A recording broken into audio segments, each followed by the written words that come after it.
ya. Kemudian 10 IPS ya, wali kelasnya Miss Retno. Ayo wali kelasnya angkat tangannya. Angkat tangannya. Oke. Kelas 11 IPA 1 ya. Wali kelasnya ini Miss Sri Rahma Wijaya. Oke, angkat tangannya. Alhamdulillah. Halo. Ya, kelas 11 IPA 1. Kemudian 11 IPA 2, boleh angkat tangannya, lambaikan tangannya. 11 IPA 2, wali kelasnya Seriski Kurniawan. Boleh Seriski juga lambaikan tangan.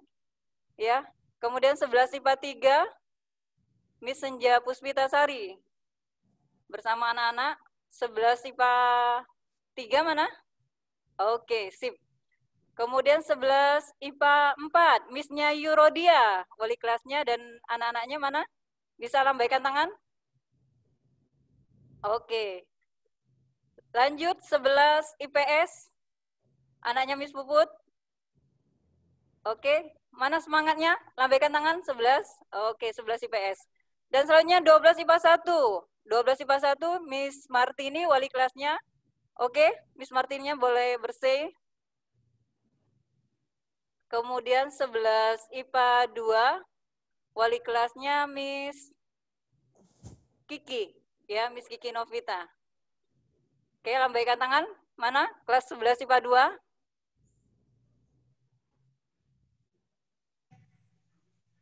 Selanjutnya 11 IPA 3, anaknya Miss Mentari. Miss Mentarinya juga bersih, hello, oke. Lambaikan tangan. 11 IPA 3 dan 12 salah. 12 IPA 3 ya, Miss Mentari, dan terakhir adalah 12 IPS Seruk Madeni, anaknya Seruk Madeni. Oke. Lambaikan tangan. Oke, sip. Alhamdulillah ya. Jadi yang belum join, temannya yang terlihat belum join, bangunin ya supaya bisa dapat ilmunya. Ilmu ini penting ya, karena masa kalian adalah masa memang menuntut ilmu, seperti itu. Oke.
Oke, Assalamualaikum warahmatullahi wabarakatuh. Balik lagi ya ke salam. Eh, Misika berharap tetap semangat ya, karena insya Allah kita akan mulai sekarang sama-sama ya. Kita bersyukur atas kehadiran Allah yang telah memberikan kita limpahan rahmat hidayah dan karunia, terutama kesehatan, sehingga bisa berjumpa lagi di webinar ini. Salawat dan salam tidak lupa kita curahkan kepada Nabi besar Muhammad SAW beserta keluarga, para sahabat, para tabiin, dan orang-orang soleh sampai akhir zaman. Dan mudah-mudahan kita termasuk di dalamnya bersama keluarga kita ya. Amin ya robbal alamin. Kita tetap doa belajar ya. Bismillahirrahmanirrahim. Robbi zidni ilman warzuqni fahma. Ya Allah, tambahkanlah ilmu kepada kami dan berikanlah pemahaman kepada kami. Kabulkanlah ya Allah. Amin ya robbal alamin. Nah, pertama-tama nanti akan ada kata sambutan dari wakil kesiswaan kita, wakil kepala sekolah ya, kesiswaan, yaitu Miss Ria Septriana, sarjana komputer. Kepada Miss Ria, kami persilakan.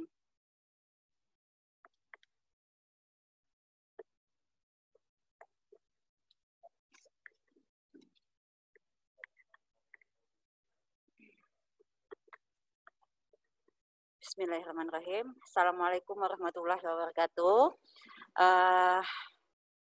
Apa kabar anak-anak? Miss Ria harapkan semuanya dalam keadaan sehat ya.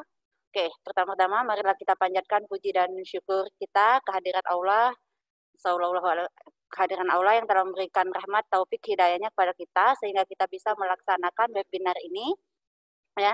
Yang saya hormati narasumber Ibu Andrilia, orang tua dan anak-anak sekalian yang saya cintai, atas nama pimpinan ya, atas nama pimpinan saya ucapkan terima kasih atas partisipasinya telah mengikuti webinar ini.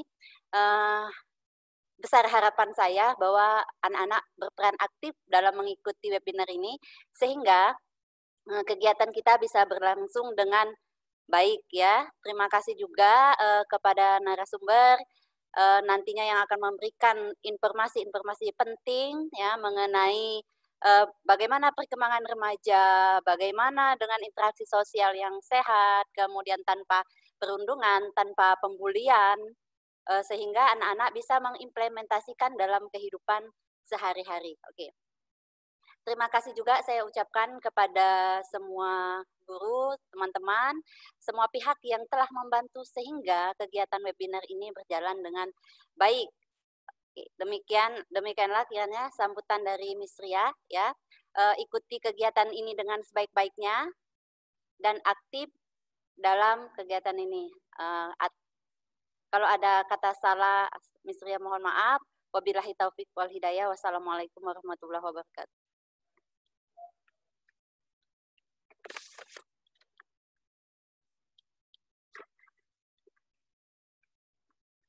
Terima kasih kepada Miss Ria Septriana, sarjana komputer yang telah memberikan kata sambutan, menambah keberkahan ya insya Allah ya di acara ini ya.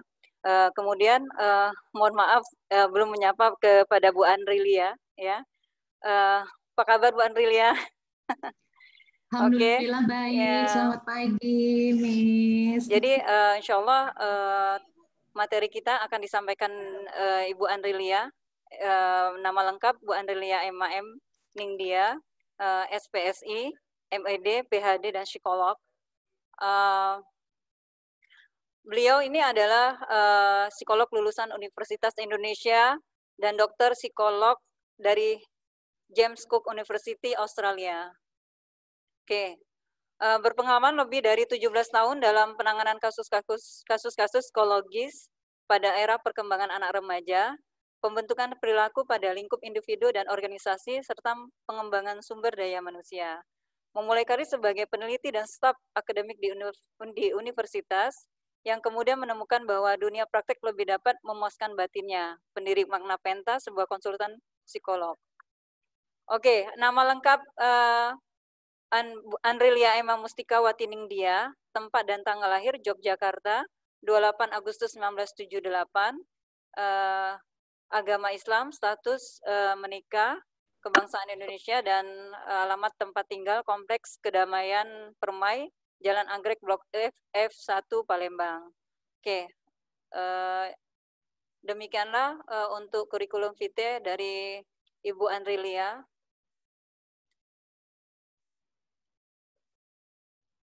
Ya, berharap kalian anak-anak bisa menyimak materi ini dengan sebaik-baiknya sehingga nanti bisa menjadi bermanfaat ya untuk kita semua. Oke, kepada Bu Andrilia kami persilakan. Terima kasih, Miss Ika ya. Iya Pak, iya Bu. Iya, alhamdulillah akhirnya kita bertemu ya. Ya. Senang sekali. Terima kasih atas undangannya kepada saya juga kepada Ibu Wakasek Kesiswaan tadi yang sudah membuka acara.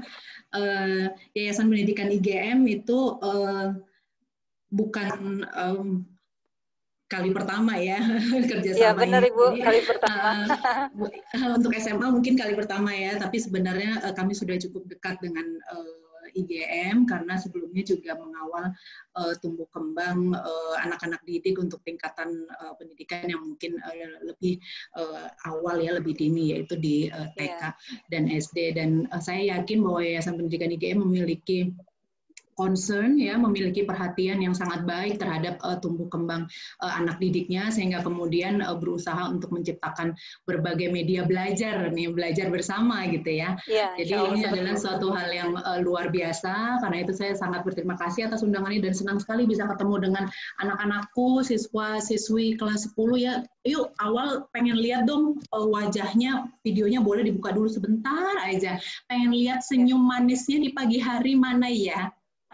Itu udah kelihatan. Yuk kita awali pagi ini dengan senyum manis. Tuh, kalau kita senyum aja, artinya kita sudah mengaktifkan banyak otot di wajah, sehingga kemudian membuat mood kita juga menjadi lebih baik, kita lebih sehat, fisik maupun mental, sehingga siap untuk menerima materi. Ini orang tua juga ada ya, Miss Ika ya? Ada juga orang tua Ibu. Baik. Senang sekali bisa berjumpa dengan Bapak dan Ibu dalam acara. Saya menyebutnya, Miss Ika, ini acara belajar bersama ya. Iya, oke. Ya, karena tentu kehidupan ini tidak akan pernah berhenti kita belajar gitu ya, baik untuk anak-anakku, siswa-siswi yang sekarang sedang ada di masa remaja gitu, maupun ayah bundanya gitu ya, yang tidak pernah belajar untuk memahami bagaimana sebenarnya untuk bisa mendampingi putra-putri dengan lebih baik. Saya juga belajar karena saya juga orang tua dari 2 anak, dan anak tertua saya juga ada di kelas 12 sekarang. Oh iya. Gitu, jadi kita punya situasi yang sama nih, kita menghadapi isu yang sama, dan saya juga concern terhadap perilaku sosial yang positif supaya kita bisa sehat mental, karena perilaku sosial merupakan salah satu fondasi untuk kita bisa mengembangkan interaksi yang positif di kemudian hari. Baik, terima kasih anak-anakku. Yang penting sekarang kita ready ya, Bu Andri izin untuk share materinya dulu. Ya, baik Ibu.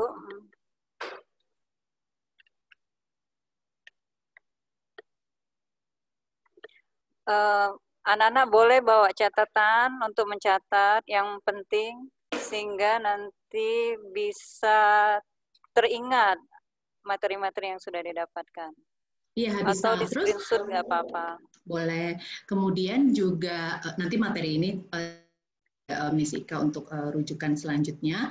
Lalu kita santai aja ya, anak-anakku, nanti kalau misalnya di tengah-tengah pembicaraan rasanya pengen ada yang ditanyakan, boleh dicatat dulu supaya nanti kita bisa sama-sama diskusikan pada saat sesi tanya jawab di Pandu Miss Ika ya.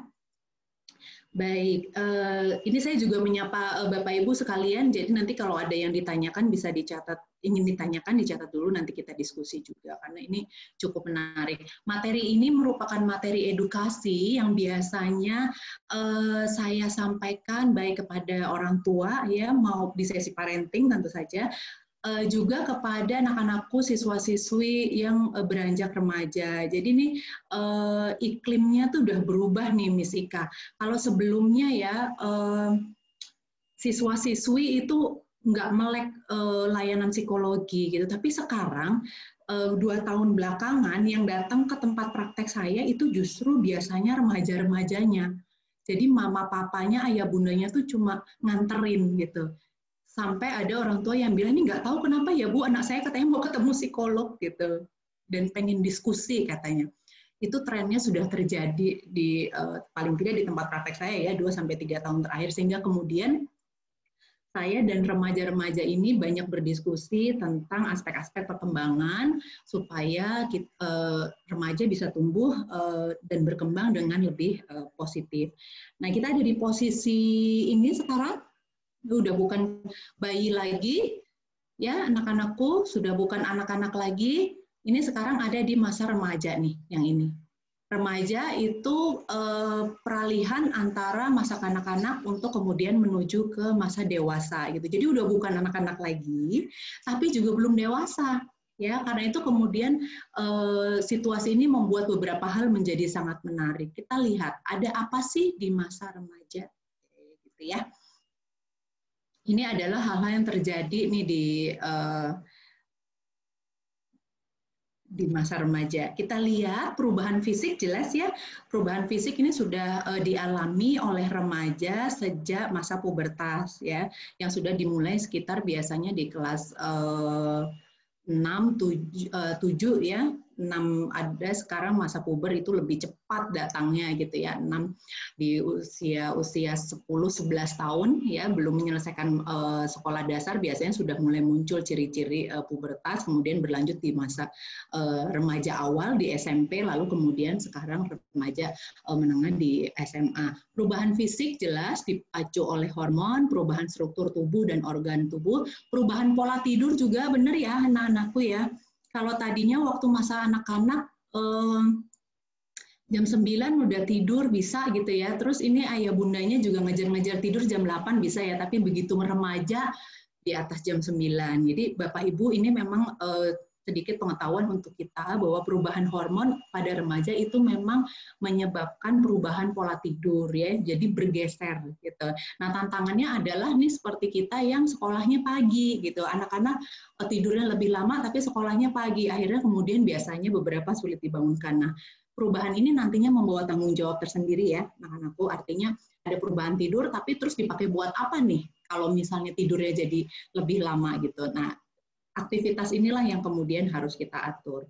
Lalu perubahan fisik lainnya adalah karena ada perubahan hormon dan struktur tubuh, maka perhatian terhadap kesehatan pribadi harus lebih tinggi dibandingkan waktu masih masa anak-anak ya. Kalau sebelumnya kita dikejar-kejar orang tua gitu ya untuk menjaga kebersihan pribadi gitu. Sekarang kita harus bertanggung jawab pada kebersihan diri sendiri.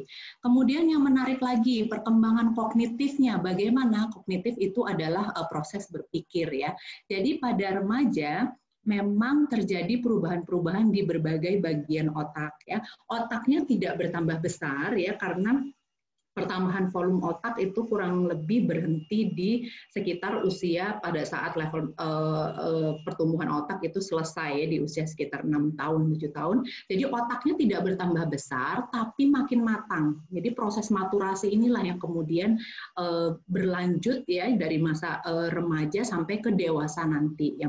Perkembangan pesat dalam berpikir abstrak dan kompleks nih anak-anakku siswi SMA kelas 10 sampai 12 itu punya pola pikir yang lebih maju, jauh lebih maju dibandingkan di masa kanak-kanak sebelumnya ya. Jadi sudah bisa berpikir kompleks, sudah bisa berpikir abstrak, sudah bisa sedikit memikirkan konsekuensi gitu ya. Tapi di sisi lain ini yang poin 3, fungsi prefrontal itu otak berpikir itu letaknya di depan ya.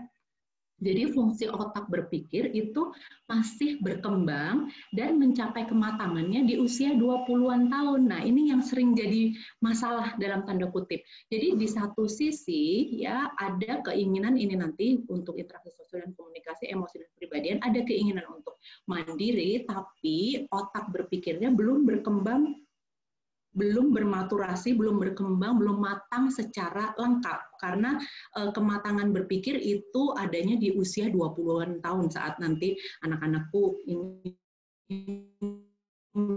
mencapai usia dewasa awal. Gitu. Ini apa? Nanti menarik kali. Beberapa dari remaja itu suka coba-coba, tapi kurang memikirkan konsekuensi.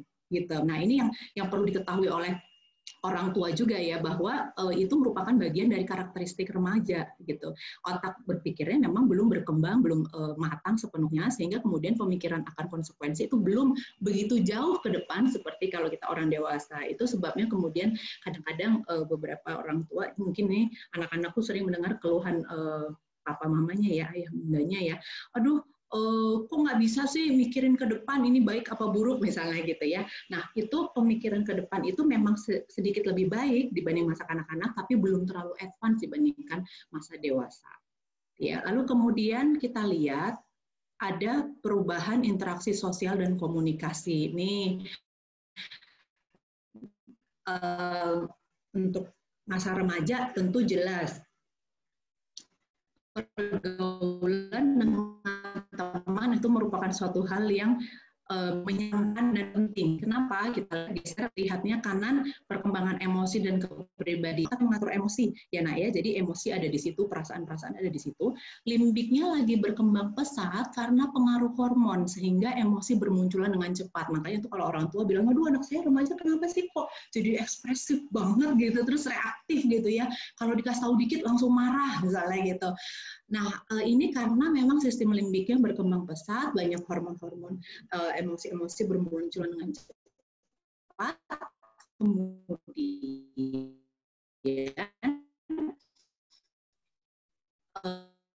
ada juga namanya sensitivity ini ngatur yang dengan sosial remaja masih teman sebayanya karena ini sensitivitas dopamin di otaknya meningkat. Jadi memang perilaku-perilaku yang berkaitan dengan interaksi itu bikin perasaan menyenangkan yang luar biasa.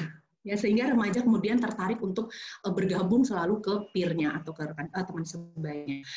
Hormon oksitosin juga sedang dalam masa-masa puncaknya bertambah. Remaja senang bonding gitu ya dan berinteraksi sosial. Jadi gaul di masa remaja itu memang karakteristik sosial yang dipengaruhi oleh perkembangan otak dan hormon-hormonnya.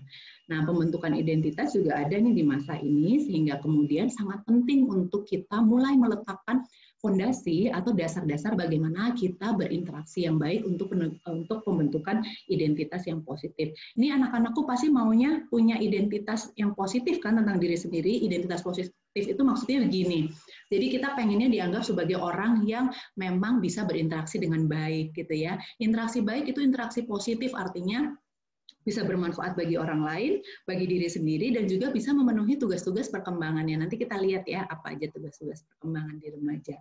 Nah, lalu kemudian kita geser lagi ke kiri, untuk interaksi sosial dan komunikasi, karena remaja menganggap bahwa pergaulan dengan temannya itu adalah yang paling penting, gitu ya, menurut remaja loh ya, gitu. Sehingga kemudian biasanya hubungan dengan orang tua porsinya itu jadi bergeser gitu, porsinya berkurang sedikit karena lebih banyak porsi dengan teman.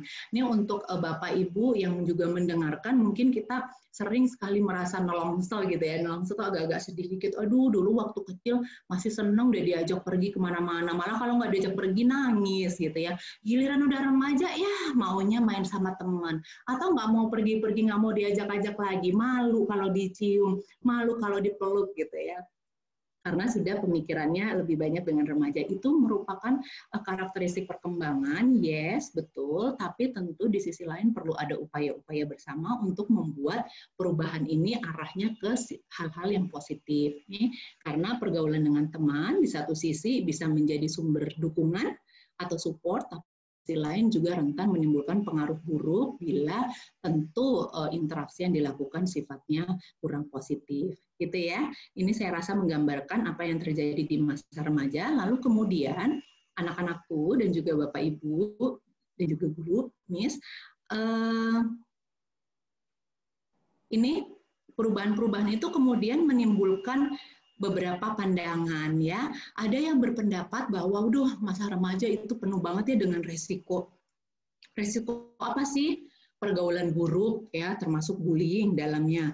Resiko perilaku impulsif, beresiko tinggi, coba-coba ya, mulai dari merokok, kemudian penyalahgunaan zat-zat gitu ya, kemudian pergaulan seksual yang tidak sesuai dengan norma gitu ya, coba-coba hal-hal baru yang tidak selamanya positif, itu tadi ingat.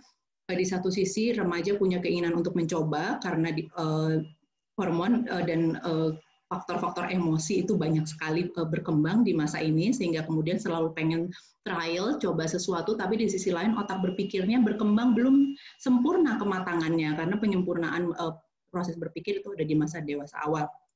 Akibatnya apa? Mencoba tapi kurang memikirkan konsekuensinya. Ini yang perlu di backup, yang perlu mendapat perhatian orang tua dan rekan-rekan guru gitu ya. Bagaimana supaya karakteristik ini bisa diimbangi juga oleh penguatan ke arah pola-pola pengaruh yang positif gitu ya. Nah, tapi di sisi lain, masa remaja itu tentu sebuah kesempatan anak-anakku, ya kan? Kita sudah tumbuh dari masa bayi, masa kanak-kanak, menjadi sekarang kita masa remaja, itu adalah sebuah anugerah. It's a blessing, gitu ya. Kenapa? Karena anak-anakku sekarang sudah punya pola pikir yang jauh lebih baik, ya. Sudah punya keterampilan sosial yang juga harusnya jauh lebih baik dibandingkan di masa kanak-kanak. Kalau dulu kita sangat tidak mandiri, sekarang kita punya kemampuan untuk lebih mandiri. Kalau dulu kita nggak bisa sama sekali menentukan aktivitas, menentukan rencana dengan pola pikir yang membaik, kita sekarang punya kemampuan untuk bisa melakukan itu. Sehingga kalau saya, untuk balance-nya, saya menawarkan pandangan baru bahwa masa remaja di sisi yang lain juga merupakan kesempatan. Ada banyak celah untuk melakukan perbaikan, termasuk perbaikan pola komunikasi, ya, karena komunikasi remaja itu sudah kompleks. Kemampuan bahasa sudah full dan justru mencapai perkembangannya yang optimal. Itu kenapa kalau di SMA sebenarnya saya menyarankan untuk banyak diadakan lomba-lomba tukar pikiran gitu ya, debate gitu ya, debate kontes, atau kemudian sesi-sesi diskusi gitu ya bersama anak-anak remaja kita, karena sebenarnya pola pikir dan kemampuan komunikasi remaja sudah sangat bisa untuk diajak melakukan hal seperti itu. Kalau misalnya sebagai orang tua dan guru kita di level pendidikan yang sebelumnya kita banyak pakai keris ya, Bapak Ibu dan orang tua, saya paling seneng deh ngomongin keris. Kenapa? Kamu harus kayak gini ya nak, kamu harus kayak gitu. Ayo di kelas nggak boleh kayak gitu, harus pokoknya otoriter gitu ya. Justru di masa remaja sebenarnya kita orang tua pendidik, kita punya kesempatan untuk menemukan celah baru dalam metode pendidikan mereka gitu ya. Karena sudah bisa negosiasi, kita sudah bisa kompromi tentang teknik-teknik apa yang sebenarnya pas untuk mereka. Jadi saya memandang ini sebagai masa remaja sebagai suatu celah atau kesempatan untuk kita sama-sama membangun pola-pola komunikasi yang lebih positif, ya, meningkatkan intensitas aktivitas bersama, termasuk menanamkan nilai. Kalau dulu anak-anak kita masih di masa-masa sebelum remaja, kita pasti cenderung menanamkan nilainya sifatnya dogmatis, gitu ya. Artinya ya pokoknya gini, kamu harus ikut, gitu ya. Karena memang mama dan papa begitu. Di masa remaja kita punya kesempatan untuk menjelaskan mengapa di budaya kita memilih kalau keluar tidak pakai tank top misalnya gitu ya. Mengapa di budaya kita memilih untuk ada berinteraksi dengan lain jenis itu tidak berpeluk-pelukan di depan umum, tidak saling bergandeng-gandengan tangan, yang seperti itu bukan lagi sifatnya dogmatis tapi sudah bisa didiskusikan. Jadi ini adalah sebuah kesempatan, dan saya juga berharap kita orang tua dan pendidik bisa mengambil kesempatan di masa remaja ini untuk bersama-sama membangun komunikasi yang diskusi positif ya dengan remaja-remaja kita. Nah, anak-anakku sekarang kita cek, jadi di tiap tahapan perkembangan manusia itu punya tugas-tugas perkembangan masing-masing. Nah, misalnya dulu waktu anak-anakku masa kanak-kanak ya, balita misalnya, atau janganlah balita, yang gampang dibayangkan aja, waktu usia 1 tahun gitu ya, lagi merangkak dan sebagainya, maka tugas perkembangannya yang paling terlihat di fisik adalah bisa berjalan di usia 1 tahun, misalnya seperti itu. Kemudian tugas perkembangan anak usia 3 tahun itu harus sudah jago manjat, berlari, lompat, dan sebagainya, misalnya itu untuk aspek fisik ya. Nah, tiap tahap itu punya tugas perkembangannya, ya nak ya. Nah, sekarang kita lihat apa saja tugas perkembangan remaja supaya ini remaja bisa paham. Kira-kira sekarang di tahap perkembanganku, aku seharusnya berkembang seperti apa ya? Begitu. Kita lihat. Sekarang aspek fisik, kita melihatnya juga satu-satu. Aspek fisik itu apa tugas kita, karena sudah ada perubahan struktur tubuh, hormon, sudah melalui masa puber, maka jelas bahwa tugas perkembangan kita di area fisik adalah nih harus lebih mandiri menjaga kebersihan tubuh ya, harusnya nggak usah diingetin lagi bahwa karena perubahan hormon, puber, kelenjar keringat juga aktif, bukan hanya di area tertentu termasuk di wajah, maka dengan demikian harus muncul kesadaran yang lebih lagi untuk menjaga kebersihan tubuh. Memahami dan menjalankan prinsip menjaga kesehatan fisik nih untuk remaja, meskipun pola tidur berubah, tapi tidak boleh juga terlalu larut karena nanti Bu Andri akan jelaskan lebih lanjut ya. Pola tidur, nutrisi, aktivitas fisik, 3 hal ini adalah fondasi untuk kita bisa sehat mental. Sehat mental apa sih? Gampangnya adalah perasaan bahwa kita bahagia, gitu ya. Kita bukan hanya sehat secara fisik, tapi secara kejiwaan kita juga merasakan bahwa kita tahu yang kita bisa, kita melakukannya dan kita bahagia karenanya, gitu ya. Nanti Bu Andri jelaskan lebih lanjut. Kemudian di aspek fisik ini remaja juga punya tugas untuk memilih aktivitas fisik yang sesuai dan menjalankannya. Jadi jangan dilupakan, tetap ada tugas perkembangan di masa fisik. Meskipun sekarang katanya era gadget, iya Bapak Ibu dan pendidik juga anak-anakku remaja era gadget, hati-hati ya. Tugas perkembangan fisik itu tidak pernah hilang dalam kamus perkembangan manusia. Karena apa? Karena kita sebagai manusia belum berevolusi. Jadi adik-adik yang bayi-bayi itu ya, yang masih belajar merangkak, meskipun sudah pegang gadget, bukan berarti kemudian perkembangannya langsung mulai dari dia merangkak sampai kemudian langsung bisa lari-lari, manjat tangga. Tidak. Dia harus tetap melewati tahapan-tahapan perkembangan fisik. Ya, misalnya dari merangkak, kemudian merambat, baru berjalan, lalu berlari, dan sebagainya. Ini anak-anakku yang remaja juga seperti itu. Ya. Jadi tetap punya tugas dan perkembangan remaja adalah menjaga kebersihan, menjaga kebugaran, kesehatan tubuh dengan tetap menjalankan aktivitas fisik. Jangan dilupakan. Nanti kita bahas lebih lanjut. Kemudian tugas perkembangan berikutnya, ini anak-anakku yang remaja sambil dilihat ya. Nanti Bu Andri mau anak-anak ini mencatat kira-kira di aspek mana ya teman-teman masih harus mengembangkan diri. Jadi anak-anak sekarang lihat ya, kalian lihat sekarang ini adalah daftar-daftar tugas perkembangan remaja. Terus tanyakan pada diri sendiri, wah yang kira-kira kurang saya lakukan dengan maksimal yang mana ya gitu. Itu dicatat untuk menjadi bahan pengembangan diri. Kita sebutnya namanya bahan pengembangan diri. Jadi sebagai manusia kita tentu tidak berhenti berkembang, tidak ada manusia yang sempurna, tapi kenal diri sendiri itu adalah langkah awal untuk kita bisa melakukan perbaikan ya. Kita lihat dulu, tugas perkembangan remaja sosial dan komunikasi ini, remaja harusnya sudah bisa mengemukakan pandangan atau keinginan dan kebutuhannya secara pantas. Kalau dulu anak-anak kecil, kalau pengen sesuatu atau minta sesuatu merengek, ya, menangis, ya kan? Remaja nggak pas lagi kayak gitu. Kita harus belajar bagaimana kita bisa mengemukakan pandangan, termasuk keinginan dan kebutuhan secara pantas. Pantas itu berarti apa? Timingnya benar, caranya juga positif, gitu ya, Nak. Kemudian meminta pertolongan saat membutuhkan, ini pintar, terutama penting ya, terutama pada saat nanti kita membahas tema-tema interaksi sosial yang negatif dan bullying.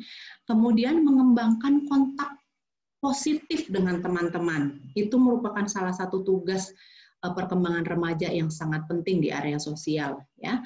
Bekerja sama dengan orang lain di lingkungan keluarga, sekolah, maupun kegiatan ekstra yang anak-anakku ikuti, memahami perasaan orang lain. Jadi kalau anak-anak tidak bisa dituntut memahami perasaan orang lain, karena itu orang dewasa yang harus memahami. Karena memang karakteristik anak-anak, pola pikirnya belum mampu untuk bisa berpikir di luar dirinya. Karena itu kemudian anak-anak kita sebut memiliki karakteristik egosentris.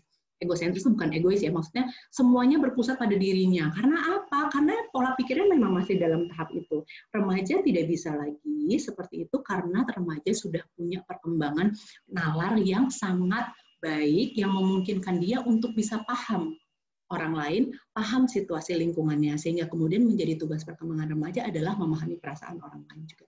Dicatat nanti mana saja yang menurut kalian masih perlu dikembangkan ya di diri sendiri ya, anak-anakku ya.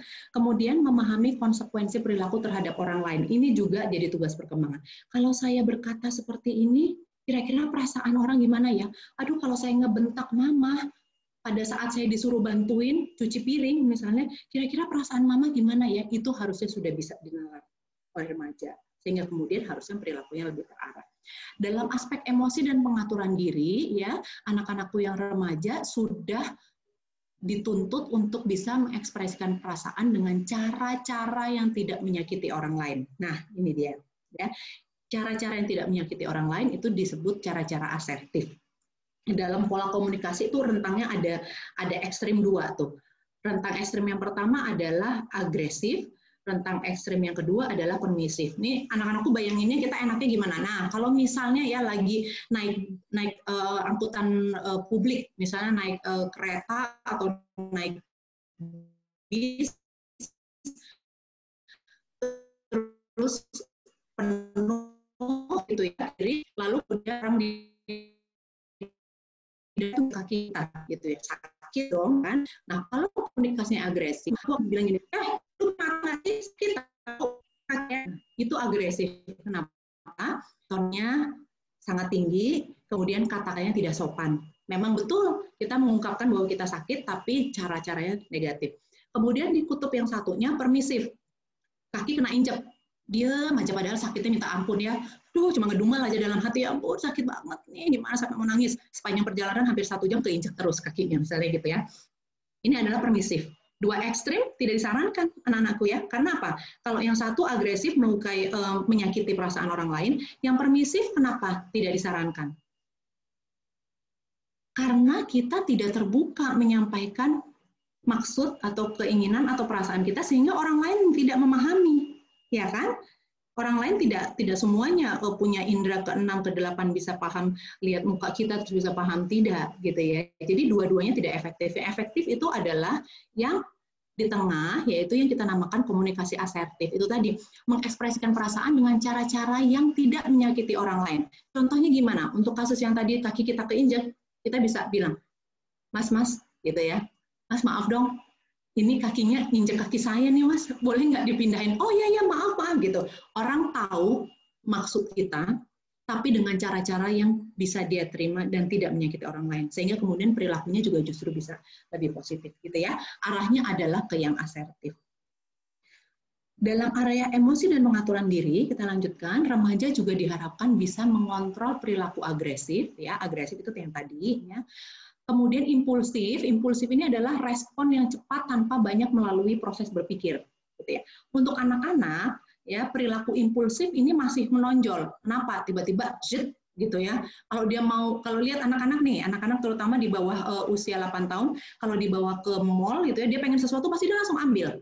Gitu ya. Dia nggak mikir ini harus dibayar dulu, kalau perlu malah langsung dibuka diminum gitu ya. Karena memang pola berpikir anak-anak itu impulsif beberapanya.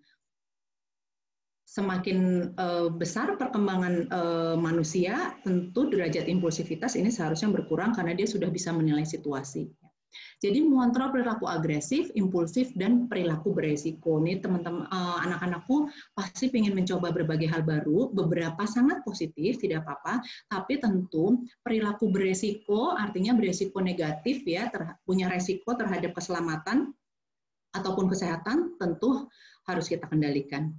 Nah, kemudian anak-anakku remaja juga diharapkan bisa mengembangkan perasaan positif mengenai diri sendiri dan orang lain. Sebagai remaja, kita harus punya cara pandang yang baik terhadap diri kita. Karena itu kalau kita merasa bahwa, aduh kita kurang ini, kurang itu, gitu ya, kemudian kok saya begini, kok saya tidak bisa, maka itu adalah suatu hal yang perlu kita atasi bersama. Ya. Juga termasuk punya perasaan positif terhadap orang lain, ya, memandang bahwa orang lain itu punya sifat-sifat positif dan mengembangkan hal-hal yang positif bersama orang lain. Menerima peraturan atau batasan yang bersifat logis itu harusnya sudah bisa dilakukan juga oleh remaja. Kemandirian jelas, ya, kita harapkan remaja bisa belajar melakukan aktivitas sehari-hari secara mandiri nih anak-anakku, ya. Bahkan sekarang untuk beberapa aktivitas nih anak-anak sudah bisa mulai membuat perencanaan. Jadi bukan hanya bisa mengikuti rutinitas, tapi juga membuat perencanaan. Membuat perencanaan itu membutuhkan pola pikir yang lebih kompleks, karena berarti kita mikir ke depan, tapi itu harus dilatih. Ya. menyelesaikan tugas-tugas di rumah dan terlibat dalam kegiatan untuk usianya tanpa harus terus-menerus diawasi orang dewasa. Nah, ini Bapak Ibu dan Miss Dancer ini penting sekali nih. Kita sebagai pendidik nih harus memberikan pengalaman-pengalaman yang memberikan tanggung jawab pada anak remaja kita. Tidak usah terlalu besar, cukup kecil-kecil sesuai dengan yang bisa dilakukan oleh anak-anak kita. Di konteks di rumah misalnya membantu menyelesaikan tugas-tugas domestik sesuai dengan usianya. Misalnya kalau sekarang usia remaja, paling nggak untuk membereskan kamar sendiri, membereskan tempat tidur sendiri sudah bisa ya. Kalau sudah lebih kooperatif, paling nggak membersihkan kamar mandi bisa dong, misalnya seperti itu dibuat komitmennya. Kemudian bertanggung jawab terhadap tindakan diri sendiri, itu tadi kaitannya adalah karena kita remaja harusnya sudah bisa memahami konsekuensi perilaku. Dalam hal kemampuan pemecahan masalah, ya remaja ini punya tugas untuk menunjukkan minat dan rasa ingin tahu dalam hal-hal atau kejadian tertentu termasuk isu global. Nah, itu sebabnya kenapa tadi Bu Andri bilang, yuk karena pola pikir anak-anakku yang remaja ini sekarang sudah lebih advance gitu ya, kita maksimalkan yuk potensi kita explore seluas-luasnya. Orang tua dan pendidik ini di sisi yang lain perlu memberikan kesempatan untuk ini gitu ya. Pola-pola pembelajaran, pola-pola interaksi berdasarkan diskusi itu sangat penting. Ini remaja udah bisa mulai diajak diskusi di masa pandemi, kira-kira menurut kamu nak karena dampaknya terhadap ekonomi ini enaknya yang bisa dilakukan apa? Misalnya begitu. Atau kemudian aktivitas kreatif apa nih yang bisa kita kembangkan? Anak-anak punya segudang ide dan butuh untuk dipancing sehingga kemudian lingkungan juga berperan di situ. Bertanya dan mengembangkan gagasan harusnya menjadi ciri khas karakteristik remaja sehingga kemudian pola pendidikan dan pola pengasuhan juga harus disesuaikan. Ya, untuk Bapak Ibu dan juga pendidik, saya memahami bahwa entah kenapa nih orang tua punya penyakit ya. Jadi menganggap anak-anaknya meskipun sudah remaja, badannya tingginya mungkin sudah lebih dari kita, tapi kita selalu anggap dia masih our little babies gitu ya. Harusnya pola asuh kita juga mengalami variasi di sepanjang tahapan perkembangan anak-anak kita. Kemudian remaja juga diharapkan bisa mempertimbangkan solusi-solusi alternatif, bernegosiasi dan berkompromi. Ini anak-anakku kalau nggak setuju sama peraturan mama sama papa, bukannya ngambek, kalau ngambek permisif ya, karena orang jadi nggak tahu, atau agresif, marah-marah gitu, ngomel-ngomel, tapi kita latihan asertif, kita kasih tahu, mama boleh nggak mah janjian dulu dong, jangan langsung kayak gitu ya, misalnya, oke lah aku main gadgetnya cuma jam segini aja, boleh nggak ditambah dikit tapi aku ekstra bantuin deh ngepel kamar, misalnya gitu. Itu negosiasi sudah sangat bisa dilakukan oleh teman-teman, dan justru aktivitas negosiasi di lingkungan yang terdekat, rumah maupun kemudian sekolah, itu akan menjadi fondasi bagi anak-anak remaja untuk mengembangkan pola-pola komunikasi negosiasi berikutnya. Membuat keputusan dan menerima konsekuensi, terutama kemudian menjadi tugas perkembangan remaja juga. Gitu. Ini Bu Andri tahan dulu selama 1 menit supaya anak-anakku yang remaja bisa milih dulu mana nih di antara tugas-tugas perkembangan ini, termasuk yang fisik tadi ya nak ya, yang pertama. Di antara aspek-aspek tugas perkembangan ini mana yang menurut anak-anakku masih perlu ditingkatkan ya berdasarkan penilaian tentang diri sendiri. Gitu ya Bu Andri, sekarang tahan dulu 1 menit. Silakan. Oke, silakan pilih anak-anak untuk tugas perkembangan remajanya. Oke, silakan. Bisa lebih dari 1 ya. Misalnya, oh saya ternyata masih suka mendem perasaan, masih suka ngambek, berarti saya mesti mengembangkan kemampuan untuk bisa berkomunikasi positif, mengekspresikan perasaan dengan cara yang positif, misalnya gitu boleh. Atau kemudian di dalam kemandirian, oh ternyata saya masih suka males ya kalau menerima tanggung jawab tugas-tugas domestik di rumah, misalnya gitu. Boleh lebih dari 1. Oke, silakan anak-anak untuk memilihnya tugas perkembangan. Sebelum nanti kita ada materi bullying. Ya. Oke. Ya, cukup ya. Nah, di sesi diskusi dengan anak remaja di ruang praktek juga ini yang saya lakukan, Miss Ika. Jadi karena sesinya kalau di sesi tempat praktek kan satu-satu ya, jadi mereka udah bisa nunjuk yang ini Bu, oh oke gitu. Tinggal nanti kemudian kami berdiskusi tentang, oh kalau gitu apa dong yang bisa kita lakukan. Itu semua muncul dari remaja. Mereka merupakan teman diskusi yang luar biasa. Saya paling senang kalau dapat klien-klien remaja gitu langsung happy rasanya, karena mereka tuh full of ideas gitu ya, dan tidak susah untuk diarahkan sebenarnya. Benar. Baik, bullying ada di mana? Nah, teman-teman remaja pasti udah bisa mendeteksi. Ada di mana tuh kira-kira tema menghindari bully? Oke, ada yang bisa jawab? Ada yang mau jawab? Yuk, nggak apa-apa. Silakan. Biar semangat. Ya, tangannya, lambaikan tangannya. Di mana posisinya? Miss Ika bisa kasih kesempatan ya. Ya. Oke, siapa? Bu Andi nggak bawa door prize nih hari ini. karena COVID ya, Bu ya. Iya benar. Kalau kita tatap muka, Bu Andi biasanya bawakan door prize untuk anak-anakku ini. Oke. Yuk, bisa ditunjuk Bu, siapa aja. Kira-kira kita nanti belajar mencegah bully itu ada di area mana sesuai tugas perkembangan remaja? Oke. Dari siapa misalnya? Bu Andri minta untuk berpendapat nih, anak-anakku yang remaja. Siapa Ina? Salah satu aja. Iya, salah satu aja. Siapa? Raka ya. Oke, Raka dari kelas 12 bisa. Silakan Raka. Oke, bisa jawab. Ya, Raka kelas 12 bisa jawab. Posisi di mana tugas perkembangan remaja di posisi bullyingnya? Kalau kita belajar tentang bagaimana menghindari bullying, ya, itu masuk aspek tugas perkembangan yang mana saja ya?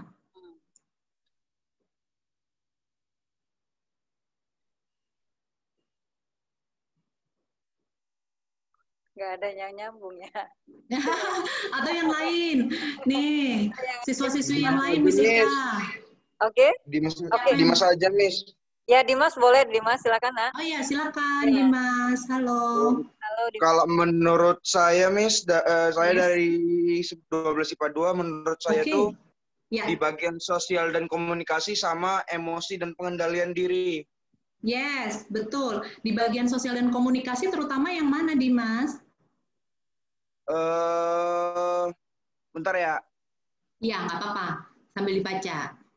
Yang sosial dan komunikasi itu yang mengembangkan kontak positif dengan teman-teman. Betul sekali. Karena kalau kita terlibat bullying kan nggak positif dong ya. Iya, sama betul. Yang emosi dan pengaturan diri itu mengembangkan perasaan positif mengenai diri sendiri dan orang lain. Yes, betul. Betul sekali. Kita kasih applause dulu lah. Harusnya ada reaction. Yeay, terima kasih banyak. Betul sekali. Kita akan lanjut dengan materi tentang bullying karena bully yang harus kita hindari dan tidak kita lakukan itu erat kaitannya dengan tugas perkembangan, tadi sudah dikatakan dengan baik sekali oleh Dimas. Di aspek sosial komunikasi, remaja harus mengembangkan kontak sosial positif dengan teman-teman. Bully bukan merupakan kontak sosial yang positif, sudah jelas. Kemudian itu juga masuk dalam tugas perkembangan emosi dan pengaturan diri. Karena apa? Bully bukan merupakan cara ekspresi perasaan yang positif. Kenapa? Karena caranya menyakiti orang lain kok, sudah jelas kan? Kemudian termasuk juga mengembangkan perasaan positif mengenai diri sendiri dan orang lain. Bully itu nanti kita lihat ada kecenderungan merendahkan orang lain, menganggap orang lain tidak se-powerful kita, sehingga kemudian kita berarti punya pandangan negatif dong terhadap orang lain. Apa? Meremehkan, ya kan? Lalu kemudian kita harus belajar tentang cara menghindari bully karena itu juga termasuk dalam aspek ini, mengontrol perilaku agresif. Ya, bully itu merupakan salah satu bentuk perilaku agresif. Bagus sekali Miss Ika, ini kita bisa lanjut ke materi kita. Ya, materi bully. Ini tadi yang Bu Andri bilang, 3 fondasi kesehatan mental sebelum masuk ke tema bully yang sangat penting untuk remaja, anak-anak kita pahami dan juga mohon dikawal oleh Bapak Ibu di rumah dan juga Miss dan Sir di pendidikan di sekolah ya. 3 fondasi kesehatan mental, simple aja, fisik, sosial, lalu nanti ada karyanya. Fisik ini harus terpenuhi tetap. Ya, tidur cukup meskipun pola tidur remaja berubah, tadi bergeser, tapi tetap harus pertahankan tidur yang cukup. Penggunaan alat-alat elektronik tetap harus dibatasi sebelum tidur dan saat bangun tidur di pagi hari. Kenapa sih? Nah, ini penting untuk kita tahu karena terkait dengan cara kerja otak nih anak-anakku. Di otak ada yang namanya primacy and recency effect. Jadi otak kita itu cenderung akan mengingat lebih kuat ya memori-memori atau aktivitas-aktivitas yang dilakukan di awal ataupun juga di paling akhir. Itu yang paling diingat. Kalau kita mengawali hari, begitu kita buka mata, terus kita langsung buka gadget, wah lihat berita yang macam-macam gitu ya, negatif, maka kemudian memori itu akan lekat lebih lama dan mempengaruhi aktivitas kita di hari itu. Kemudian yang resensi, memori-memori yang di akhir pada saat kita mau tidur nih ya, misalnya kita masukkan hal-hal yang sifatnya negatif, maka itu bisa mempengaruhi kualitas tidur kita. Contohnya apa? Kalau kita nonton film horor nih malam-malam ya menjelang tidur, yang terjadi biasanya kadang-kadang horornya ke bawah sampai di dalam tidur sehingga kualitas tidur terganggu. Benar nggak? Contoh simpel aja. Itu sebabnya kita harus batasi penggunaan media. Konsumsi berita media di malam hari dan menjelang tidur dan di pagi hari itu harus dibatasi. Kemudian perhatikan pola tidur. Ini anak-anakku yang remaja harusnya sudah mulai bisa mengatur aktivitas sendiri, tapi beberapa yang masih perlu dibantu oleh Bapak Ibu juga perlu kita perhatikan. Anak lebih muda membutuhkan waktu tidur lebih lama. Untuk remaja kita lihat ini ada di 12 sampai 18 ya anak-anak kita sekarang yang kelas 10 sampai 12 itu waktu tidurnya tetap 8 jam dong butuh gitu, termasuk tidur siang ini. Jadi kalaupun misalnya kita kebiasaan tidur 7 jam nih Bu Andri, 6 jam udah cukup, oke fine, tapi ada cycle biologis ya. Perhatikan cycle biologis bahwa di atas pukul 11 sampai dengan pukul 2 itu terjadi regenerasi sel. Sehingga kalau misalnya tidurnya sama-sama 6 jam tapi mulai tidurnya dari jam 2, berarti anak-anakku ini sudah kelewat waktu untuk regenerasi sel, sehingga itu yang menyebabkan kalau kita tidurnya sama-sama 6 jam tapi mulai jam 2 sampai jam 8 misalnya ya, itu kualitas tidurnya sangat berbeda kalau kita tidur misalnya di pukul 10 kemudian bangun subuh gitu ya, meskipun jumlah waktunya sama. Oke, waktu tidur, lalu kemudian rutinitas, kegiatan rutin teman-teman harus tetap perhatikan. Kalau kita sekarang lagi belajar online, sehingga kemudian rutinitas banyak yang terhambat, tetap harus ada jadwal kegiatan rutin. Karena Bapak Ibu juga harus bantu ini, kegiatan rutinnya itu divariasi, bukan hanya aktivitas-aktivitas screen. Ini kita udah screen banyak sekali, mohon dibantu agar aktivitasnya seimbang dengan aktivitas fisik. Ini beraktivitas fisik minimal 60 menit per hari. Caranya gimana? Aduh, lama banget nih olahraga, lama banget mesti gerak ya Bu Andri ya, 60 menit minimal ya satu hari ya. Jangan susah-susah, 5 menit jalan bolak-balik tuh udah lumayan gitu ya. Bantuin mama ngangkat barang-barang itu udah aktivitas fisik, itu waktu 10 menit lagi misalnya, tadi 5 tambah 10, 15. Akumulasikan dalam sehari, kalau kita bisa minimal 60 menit, maka kesehatan fisik kita akan lebih baik dan kemudian berpengaruh ke kesehatan mental, kesehatan jiwa kita lebih happy. Kemudian fisik juga ini untuk anak-anakku remaja tetap perhatikan pola makan sehat ya, sayur dan buah ini biasanya musuh remaja entah kenapa, tapi itu sangat bermanfaat.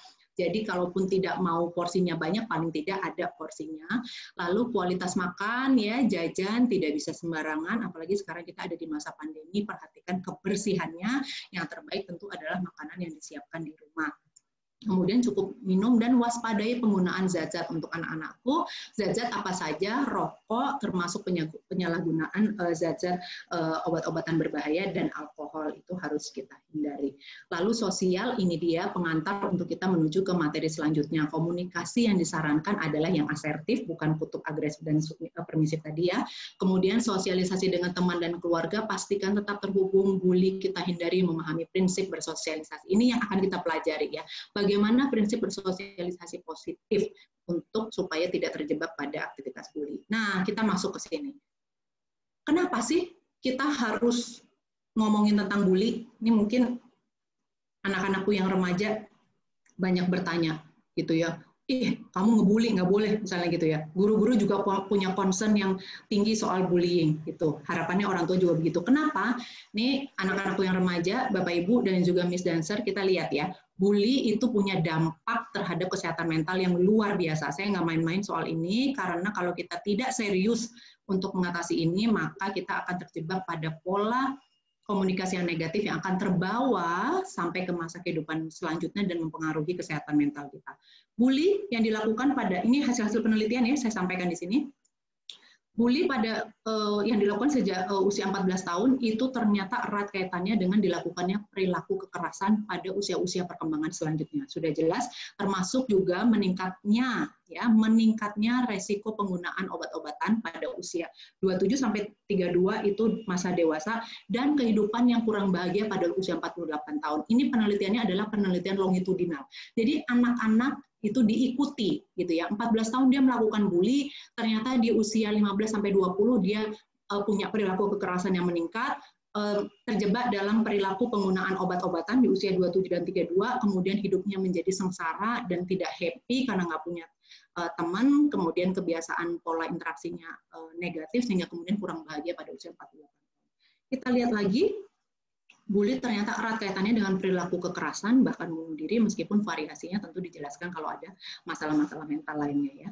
Kemudian yang menjadi korban itu menjadi lebih depresif, jadi punya perasaan tertekan ya, harga dirinya menjadi rendah dibandingkan kalau anak-anak yang tidak pernah menjadi korban.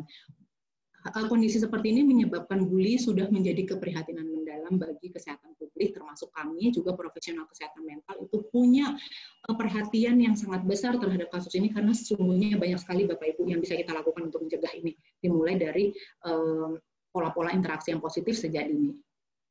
Kita lihat dampaknya ya. Ini saya ekstrak juga dari hasil-hasil penelitian ya. Bully merupakan persoalan sosial yang berpengaruh negatif terhadap 3 dari 4 anak di sepanjang masa sekolah.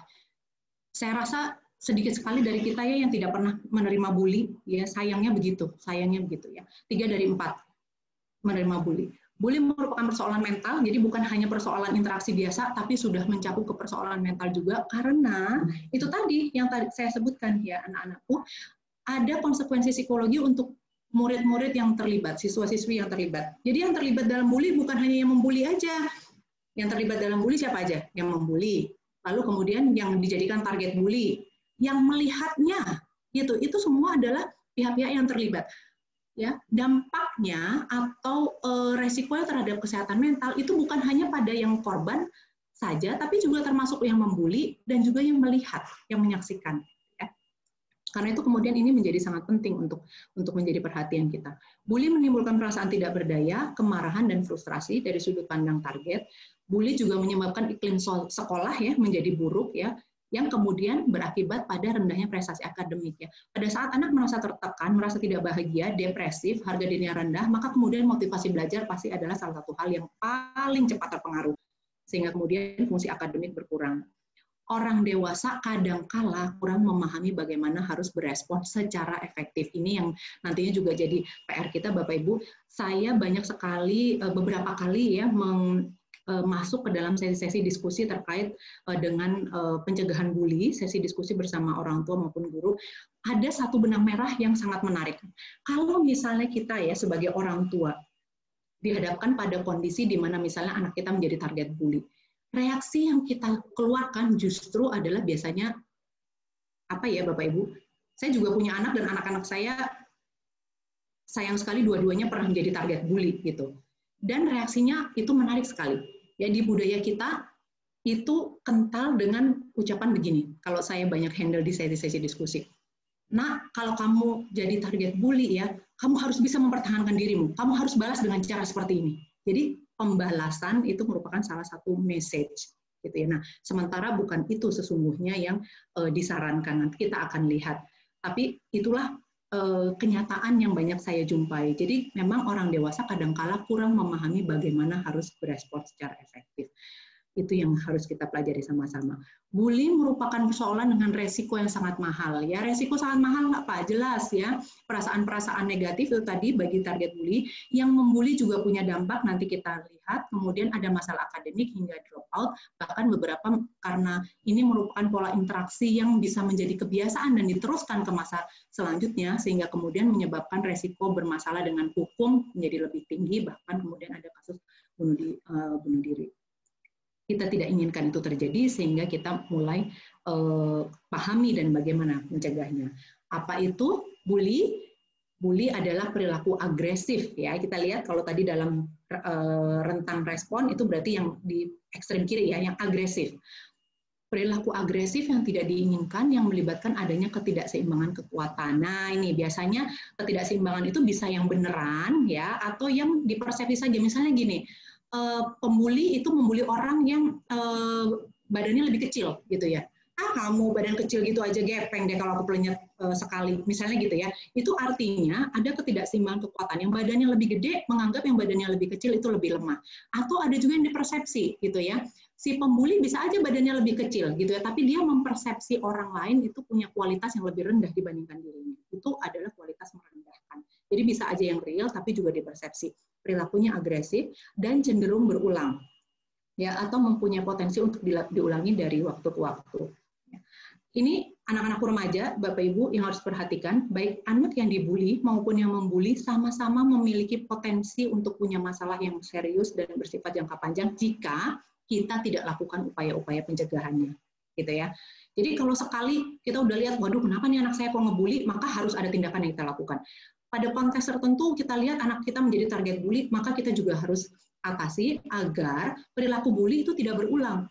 Dampaknya akan semakin ekstrim, akan semakin membekas bila konsistensinya itu terjadi dan dalam jangka waktu yang cukup lama. Karena itu kemudian menjadi PR kita bersama, kerja kita bersama ya, anak-anakku, ini Bapak Ibu guru, Miss dan Sir di sekolah, Bapak Ibu di rumah itu membutuhkan bantuan dari anak-anakku remaja, karena kita harus bersama-sama untuk bisa memerangi ini. Tidak ada satu pihak saja yang berusaha, sementara yang lainnya tidak. Dampak serius dan jangka panjang. Oke, ini kita lihat apa aja macam-macamnya.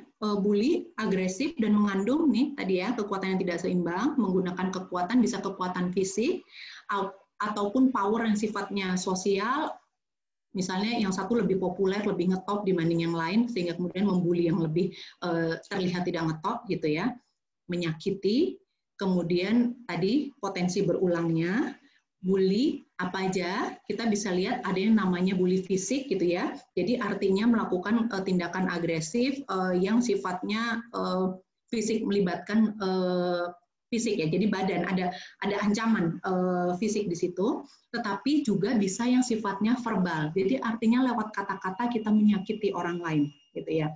Nanti kita lihat beberapa perilaku bully itu sangat samar gitu ya. Kayaknya nggak bully, tapi ternyata itu menyakiti orang gitu ya. Ini yang kita harus hati-hati. Menyebarkan berita tidak benar itu termasuk salah satu bully verbal gitu ya. Menyerang secara fisik jelas, bully fisik. Nah, selain fisik ada yang verbal, menyerang dengan kata-kata yang menyakitkan gitu ya. Nah, ini adalah bully sosial yang terakhir. Mengucilkan seseorang dari kelompok tertentu secara sengaja. Misalnya, nggak usah temenan ya sama itu, ngapain sih? Kita aja ngumpul, terus sengaja gitu ya, bergerombol di depan teman yang jadi target bully itu untuk menunjukkan bahwa dia adalah yang dikucilkan. Itu adalah bully sosial. Lalu ada juga yang namanya bully seksual yang menggunakan kata-kata yang bernada seksual atau menggunakan penampilan tertentu, karakteristik tampilan tertentu dari orang lain untuk melakukan bully. Kemudian ini perilaku bully berkembang nih. Kalau dulu zaman Bu Andri sekolah, nggak ada yang namanya bully itu dilakukan di dunia maya gitu ya. Sekarang bully berkembang gitu. Karena apa? Kita sudah punya berbagai macam media komunikasi yang bukan hanya tatap muka gitu ya. Bully bisa dilakukan lewat media interaksi telepon. Bully bisa dilakukan lewat media interaksi internet. Kita main game bareng, kita punya kesempatan untuk membuli dan dibully. Sungguh sangat disayangkan. Jadi beberapa tindakan bully dapat dilakukan secara tidak langsung ya, misalnya menggunakan media elektronik gitu. Ini tetap merupakan tindakan bully yang anak-anak remaja harus perhatikan. Sekarang istilah-istilah atau orang-orang yang terlibat ya, bully versus targetnya atau victim. Yang pertama adalah anak yang membuli anak lain, nih ya, perpetrator. Kemudian victim atau targetnya adalah anak yang jadi target bully, yang dibully. Bully victim gitu, ini adalah anak yang membuli dan pernah juga menjadi target bully, gitu ya. Bystander adalah anak yang melihat perilaku bully, jadi dia ada di situ pada saat terjadi perilaku bully. Kemudian ada juga yang tidak terlibat dalam bullying. Kadang-kadang ini Bapak Ibu dan juga Miss Dancer, dinamika anak-anak ini bisa berubah, gitu ya. Kadang-kadang pada suatu konteks atau pada satu waktu dia jadi orang yang menyaksikan. Tapi pada situasi yang lain dia menjadi orang yang membuli, gitu ya. Atau pada situasi konteks yang lain yang berbeda dengan orang lain, justru dia yang menjadi target. Ini bisa, dinamikanya bisa kencang banget nih, mix. Gitu ya. Nah, sekarang kita harus punya pikiran yang sama, punya pola pikir yang sama.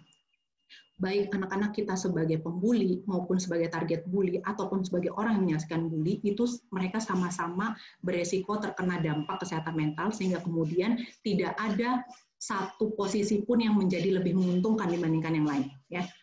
Kenapa saya perlu bilang ini? Karena pada saat saya menggawangi sesi-sesi diskusi tentang pencegahan bully, ada yang bilang, ya mendingan deh anak gue jadi yang membuli deh daripada yang dibully. Gitu. Ada semacam perasaan seperti itu. Itu adalah perasaan yang salah. Ya. Tidak. Kita tidak menjadi lebih cool, tidak menjadi lebih keren kalau kita ada di posisi pembuli. Sebaliknya juga seperti itu. Karena kita lihat dampaknya, negatifnya itu sama. Ini saya tekankan lagi, bullying dan mental health. Keterlibatan anak dalam bullying, baik sebagai anak yang membuli, sebagai targetnya, kadang-kadang pembuli, kadang-kadang target, maupun sebagai anak yang menyaksikan, itu menimbulkan permasalahan mental atau kejiwaan yang memerlukan upaya pencegahan permasalahan secara serius. Ini dampaknya, konsekuensinya mahal banget. Ya. Sekarang apa? Prognosis. Prognosis itu perkiraan ke depan, ya, terkait dengan status kesehatan mental. Untuk anak yang dibully, ya, maka prognosisnya biasanya namanya juga dibully, pasti tertekan, ya, merasa tidak berdaya. Kok kenapa sih kok saya yang diginiin gitu? Kenapa kok bolak-baliknya saya lagi sih yang diejek misalnya gitu ya? Frustrasi, menjadi sangat cemas dan kemudian ada perasaan tertekan di sana. Sekarang prognosis perkiraan status kesehatan mental untuk anak yang membuli ini, ya, kemarahan, punya kecemasan sosial gitu ya. Dia tertekan juga sebenarnya karena sebenarnya dia tidak mampu mengekspresikan pola-pola interaksinya secara positif, penyalahgunaan zat, kemudian bermasalah dengan hukum. Jadi kita lihat baik pembuli maupun yang dibully itu sama-sama punya dampak kesehatan mental. Beda aja kutubnya gitu ya, Bapak Ibu. Ekstrimnya beda, tapi dua-duanya tidak kita inginkan. Kemudian prognosis untuk yang menyaksikan, ternyata juga tidak menguntungkan. Karena apa? Yang menyaksikan itu menyaksikan suatu hal yang negatif. Kalau terjadi berulang-ulang, ini dampaknya serupa dengan kalau anak-anak menjadi saksi dalam perilaku kekerasan orang dewasa. Ada dampak psikologisnya, yaitu adalah kalau sebagai yang mengamati, dia juga mulai menimbulkan perasaan cemas, kok begini ya situasinya, kok nggak ada ya yang melindungi, kok nggak ada yang mencegah ya, itu. Lalu kemudian berkembang jadi biasanya adalah perasaan tertekan. Sekarang bagaimana prognosis untuk yang kadang-kadang membuli, kadang-kadang dibully, itu yang paling parah. Paling parah. Ini yang kita sebut kalau di status mental itu adalah kasus-kasus yang sulit sekali untuk dijangkau. Kenapa? Mix. Kenapa ya nih anak ya? Kok di konteks ini dia membuli, di konteks yang lain dia jadi target bully gitu. Jadi karena mix, sifatnya lebih kompleks sehingga kemudian sangat sulit untuk ditangani. Kita tidak ingin ini terjadi sehingga kemudian pola pikir kita adalah ini. Ya, butuh kepedulian kita bersama. Kondisi apa yang menyebabkan perilaku bully dapat terjadi? Ini biasanya jadi pertanyaan kita ya, yang jadi pertanyaan kita. Kenapa sih kok bisa terjadi ya perilaku bully? Lalu kita mesti bereaksi bagaimana? Kemudian apa yang harus dilakukan untuk mencegah atau mengurangi intensitas perilaku bully? Gitu ya. Kalau kita jawab yang pertama, kondisi apa yang menyebabkan perilaku bully, maka kita harus pahami ada sebuah teori tentang sosial ekologi ya, model sosial ekologi. Singkatnya nih Bapak Ibu dan Miss dan juga anak-anakku bicara bahwa anak-anak itu ada dalam konteks yang tidak sendirian, tidak vakum ya.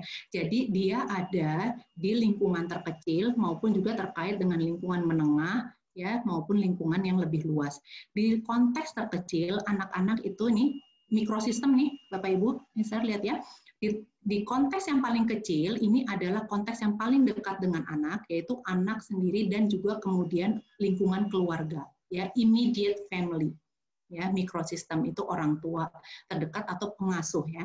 Pengasuh ini maksudnya kadang-kadang kita orang tua dibantu oleh misalnya apakah ada neneknya atau kakeknya gitu yang terlibat dalam pengasuhan anak. Kemudian keluar dari situ ada yang namanya konteks menengah gitu ya, meso, itu bisa saja misalnya anak dan lingkungan pendidikan terdekatnya atau lingkungan bermainnya gitu ya.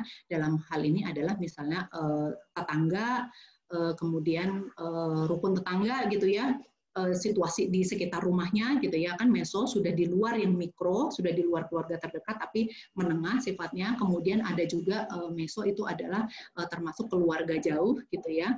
Lalu kemudian sekolah juga masuk di sini.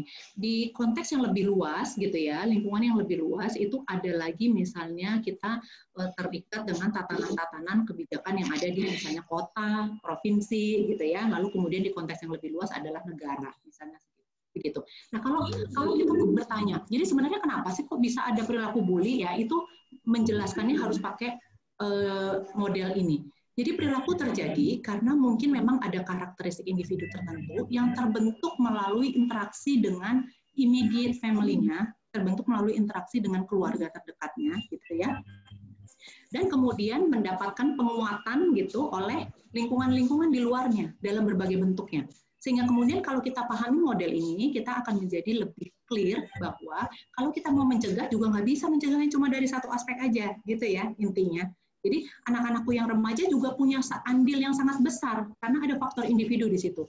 Artinya gini, kalau kita merasa bahwa oh kok selama ini interaksiku cenderung ini ya agresif misalnya, maka itu harus disadari dan kemudian dibawa pada level ekosistem yang lebih tinggi agar bisa diatasi. Ini saya sampaikan untuk bahan bacaan lebih lanjut ya untuk Bapak, Ibu maupun Miss dan Sir. Jadi kalau kita bertanya soal kenapa kok bully bisa terjadi, itu hasil-hasil riset sudah sangat banyak yang bercerita misalnya ada karakteristik individu tertentu loh yang terlibat dalam perilaku bully. Misalnya gini, meskipun anak laki-laki dan perempuan itu sama-sama bisa punya peluang untuk melakukan bully, tapi bully lebih banyak dilakukan oleh laki-laki dibandingkan anak perempuan. Misalnya seperti itu, yuk makanya nih yang boys, yuk hati-hati, misalnya itu meskipun yang girls, anak-anakku perempuan juga tetap harus memperhatikan. Kadang-kadang bully-nya arahnya berbeda. Boys mungkin bully fisik yang lebih dominan, sementara girls lebih banyak bully verbal, tapi dua-duanya punya peluang yang sama. Kemudian faktor individu, apalagi sih social skill nih, keterampilan sosialnya, atau kemudian faktor-faktor etnisnya, ini semuanya sudah diteliti. Lalu kalau kita mau tahu faktor keluarga seperti apa sih yang berpengaruh terhadap perilaku bully, oh ternyata ada faktor-faktor keluarga, interaksi keluarga tertentu yang menyumbang lebih besar terhadap terjadinya bully. Misalnya modeling ya, perilaku interaksi yang agresif juga cenderung kemudian membuat remaja mengikuti pola-pola interaksi demikian. Ada juga nih bully yang karakteristik di rumahnya interaksinya tidak agresif, tapi ternyata ada faktor-faktor keluarga lainnya misalnya gitu. Kemudian ini juga ada hasil-hasil riset terkait faktor-faktor terkait sekolah dalam perilaku bully. Misalnya ini ya, karakteristik karakteristik guru itu ternyata punya juga sumbangan nih terhadap terjadi dipertahankan atau tidak perilaku bully gitu ya. Kalau misalnya ini pada saat teachers itu mengabaikan gitu atau tidak menganggap penting perilaku bully, maka biasanya derajat perilaku bully menjadi meningkat gitu. Kemudian di faktor sekolah juga anak-anak yang ternyata punya perasaan terikat ya, menyenangi sekolah dan terlibat dalam kegiatan di sekolah dengan aktif itu ternyata menjadi lebih sedikit terlibat dalam perilaku bully dan sebagainya. Ini saya tinggalkan untuk bahan bacaan ya Miss Ika ya, nanti bisa dieksplor lebih lanjut. Kemudian riset mengenai faktor-faktor sosial dan komunitas ini ada, bisa dibaca juga bahwa kalau kita bersifat terlalu fanatik terhadap pandangan tertentu dan tidak terbuka terhadap berbagai macam variasi, kita menjadi lebih rentan untuk bisa mentolerir perilaku bully yang dilakukan juga termasuk oleh anak-anak kita. Yang diperlukan adalah ini yang saya ingin ajak, perubahan pola pikir kita bersama, baik anak-anakku remaja, kita sebagai orang tua maupun juga Miss Dancer sebagai pendidik di lingkungan yang lebih luas, lingkungan sekolah. Ya. Strategi memberi hukuman tidak menghentikan perilaku bully. Banyak penelitian sudah bicara soal ini dan hukuman ya. Ada program di luar negeri yang disebut zero tolerance dalam menangani bully, itu sudah terbukti tidak efektif sehingga kita tidak pakai cara ini harusnya gitu ya, menghentikan bully bukan dengan hukuman tapi kita pakai cara lain yang lebih efektif. Kompleksitas terjadinya perilaku ini jelas ya, kita harus cari solusi memperhatikan keseluruhan sistem. Kenapa ini anak ya melakukan perilaku bully, itu jelas harus kita cari. Dan mencegah bully dapat dimulai dengan membuat komitmen, ini yang saya mintakan nih untuk anak-anakku remaja, termasuk juga untuk Bapak dan Ibu dan juga kita pendidik, karena saya juga kebetulan sama-sama pendidik ya.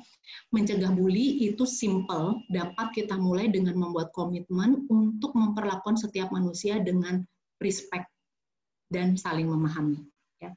Kalau kita respect pada orang, ya, maka kemudian kita tahu bahwa kita harus melakukan cara-cara interaksi yang positif untuk mempertahankan relasi yang positif dengan orang itu, karena kita menganggap orang itu penting. Ini jadi prinsip kesetaraan.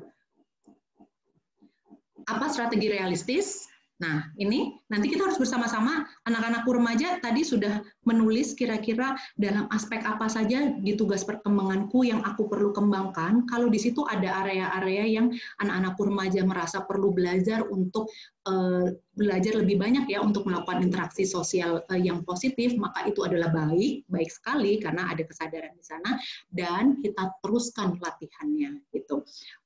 Interaksi di rumah dan juga sekolah itu adalah ajang latihan yang sangat baik.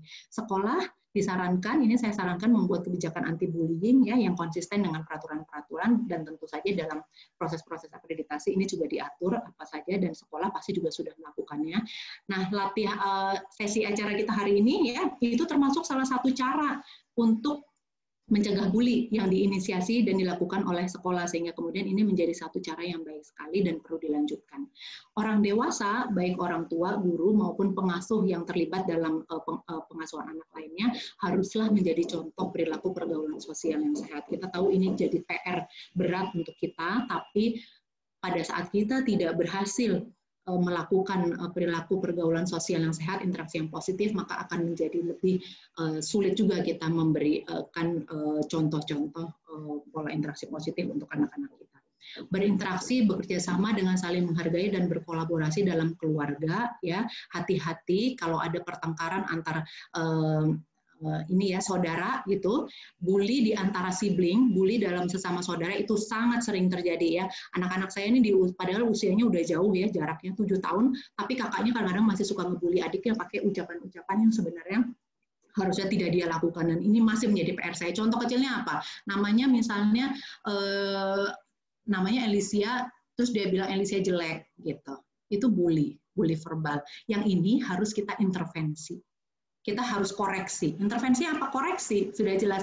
Kakak, adiknya cantik apa jelek sih sesungguhnya? Pasti dia terpaksa harus bilang adiknya cantik karena saya udah berdiri di situ gitu ya. Jadi itu adalah bentuk-bentuk intervensi yang sederhana tapi sebenarnya bermakna karena kita ingin rewire otak anak gitu ya. Kita ingin di masa anak-anak kita remaja kita berikan fondasinya gitu ya. Dan ini adalah masa yang tepat.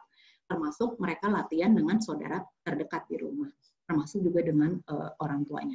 Di sekolah bisa dilanjutkan, Miss dan Sir, ya, materi edukasi ini dengan interaksi di sekolah menggunakan video atau diskusi dalam kelas untuk membahas dampak negatif bully. Mereka bisa saling latihan. Misalnya kalau kamu atau misalnya ini rekan-rekan guru nih pasti sering nih di kelas dengar bercandaan. Kalau bercanda nggak apa-apa, nggak masalah. Cuma kontennya jangan yang membuli, gitu ya. Bercanda nggak apa-apa, tapi isi candaannya jangan yang membuli. Gunakan aktivitas pembelajaran yang melatih kepekaan sosial emosional anak didik. Ini aktivitas-aktivitas ekstrakurikuler dan juga aktivitas tambahan dalam kelas harusnya bisa, misalnya yang justru mendukung perilaku-perilaku saling menolong dan prososial itu kita galakkan gitu ya, intensitasnya kita perbanyak supaya anak-anak terarah. Menggunakan teknik intervensi dan dukungan yang efektif dalam berespon terhadap perilaku anak didik. Jadi perilaku bully saat kita lihat itu harus diintervensi. Ini saya sampaikan tips praktis ya, best practice berdasarkan hasil-hasil penelitian dan juga tips praktis selama saya mengasuh sesi-sesi konsultasi terkait remaja dan bully. Pemberian contoh perilaku positif dari orang dewasa sangat penting, Bapak Ibu, Miss dan Sir, sehingga kemudian saya sampaikan di sini, kita refleksi lagi, introspeksi, apakah kita sudah menerapkan perilaku penyelesaian masalah yang positif dalam kehidupan sehari-hari, apakah kita juga sudah memperlakukan orang lain secara positif dengan cara saling menghargai untuk dapat kemudian menjadi model bagi anak-anak remaja kita. Ini tadi yang saya katakan, hubungan positif dengan teman-teman dan saudara, ini anak-anakku yang remaja ya, coba kita cek lagi gimana kita memperlakukan saudara sekandung kita gitu di rumah ya. Kemudian untuk sekolah ada kolaborasi positif antara sekolah dengan orang tua atau pengasuh anak. Hubungan yang sehat dengan orang tua dan guru itu hasil penelitian sudah jelas bisa meminimalkan bully karena komunikasi yang efektif itu membuat perilaku bully menjadi lebih cepat diketahui dan ditangani. Kemudian hubungan yang sehat antara guru, siswa, administrator sekolah dalam sebuah komponen sekolah itu juga sangat berpengaruh dalam meminimalisir perilaku bully. Kalau anak-anak yang hubungannya sehat, dekat, maka anak-anak akan menggunakan cara-cara yang positif juga untuk berinteraksi sama mereka. Nih, penurunan angka perilaku bully memiliki kaitan dengan tindakan berikut ini, dan tindakan inilah yang kita lakukan saat ini ya. Ini sekolah memfasilitasi pelatihan, edukasi untuk orang tua agar kita sama-sama punya pola pikir yang sehat, bagaimana caranya menghadapi bully. Kemudian juga nanti ada penggunaan pelatihan multimedia pada anak didik bisa diteruskan ya terkait dengan bully untuk supaya lebih efektif. Bully juga intensitasnya menurun bila ada pengawasan dari orang dewasa. Kalau di konteks rumah berarti ayah, ibu, dan pengasuhnya. Di konteks sekolah berarti guru dan stakeholder di dalam sekolah lainnya. Strategi disiplinnya bukannya dengan punishment, tapi yang demokratis. Jadi hukuman semata sudah tidak efektif, tidak disarankan, sehingga kita sesuaikan dengan perkembangan remaja yang sudah bisa diajak negosiasi dengan pola-pola demokratis, komunikasi positif itu jelas, peraturan di dalam kelas kita buat efektif dan didasarkan pada rasionalitas yang jelas, lalu juga kemudian kelas manajemen juga harus diatur sedemikian rupa sehingga kemudian ada kesetaraan baik dalam hubungan antar siswa maupun guru dengan siswa, kesetaraan dalam arti kesempatan untuk mengungkapkan pendapat dan juga hak-hak terkait dengan mendapatkan komunikasi yang positif. Sekedar tips saja untuk di ujung acara kita, bila anak-anak kita termasuk yang pernah membuli ya, semoga nanti ke depan kita menjadi lebih baik sehingga kemudian intensitas berkurang dan kita tidak melakukan lagi, maka ini yang disarankan untuk dilakukan ya. Kita ajak bicara ya, terutama gali alasan gitu ya. Bully merupakan perilaku agresif yang sama sekali tidak pas, tidak adaptif, sehingga kemudian pasti ada problem yang membuat seorang anak merasa dirinya lebih powerful dibandingkan anak lain, padahal sesungguhnya umat manusia itu setara. Kemudian diskusikan mengenai konsekuensi perilaku, intervensi itu penting Bapak Ibu di sekolah maupun di rumah ya. Kemudian berdiskusi dengan sekolah untuk merencanakan rencana intervensi, dan pada beberapa kasus ya bila intensitasnya berulang cukup konsisten dan agak sulit untuk ditangani, maka biasanya Bapak Ibu ataupun Miss dan Sir di sekolah perlu mendapat bantuan dari profesional, terutama bila perilaku anak melibatkan masalah emosi yang lebih kompleks. Kenapa kita perlu melibatkan psikolog? Karena kita tidak pengen anak terus melakukan perilaku ini sehingga kemudian memiliki problem kesehatan mental di kemudian hari. Itu sebabnya kita sebenarnya kami sebagai profesional kesehatan mental itu sangat terbuka untuk membantu termasuk dalam isu ini. Bila anak kita yang menjadi target bully, jangan reaktif, Bapak Ibu. Kadang-kadang kalau anak kita menjadi target bully, rasanya kita pengen balas gitu ya. Nah, tidak yang seperti itu ya. Diskusikan dengan kehangatan ya, untuk anak-anakku yang menjadi target bully, yuk kita mulai terbuka gitu ya. Tidak ada salahnya untuk menceritakan ya, membuka perasaan gitu supaya kita juga bisa mendapatkan bantuan dan penanganan yang tepat ya. Diskusikan dengan kehangatan tentang perasaan anak terhadap situasi yang dialaminya. Nah, yang paling penting poin 2, ajarkan cara mencari bantuan dari orang dewasa. Ini penting ya, karena beberapa anak itu tidak paham apa yang harus dilakukannya, bagaimana mencari bantuan dari orang dewasa saat menjadi target bully. Ini Miss dan Sir, Bapak Ibu Guru bisa membantu dengan nanti ada diskusi lagi di kelas, kira-kira bikin kesepakatan. Kalau ada yang jadi target bully, enaknya cara mengatasinya gimana supaya bisa lapor. Jadi channel untuk laporan ini perlu dibuat gitu ya. Dan dipikirkan bagaimana cara-cara yang memang sesuai dengan kondisi di sekolah. Dorong penyelesaian yang non-agresif. Poin 3 akan sangat sulit kalau kita sebagai orang tua sifatnya defensif. Saya mau balas nak. Jadi saya pernah handle beberapa kasus anak-anak yang menjadi target bully itu kemudian dileskan karate gitu ya. Nggak apa-apa kalau tujuannya adalah untuk meningkatkan keterampilan ya, tapi ternyata salah satu tujuannya adalah untuk membalas gitu. Nah, kita harus clear soal ini. Diskusikan dengan berbagai pihak di sekolah untuk mendapatkan perhatian dan bantuan sesuai situasi.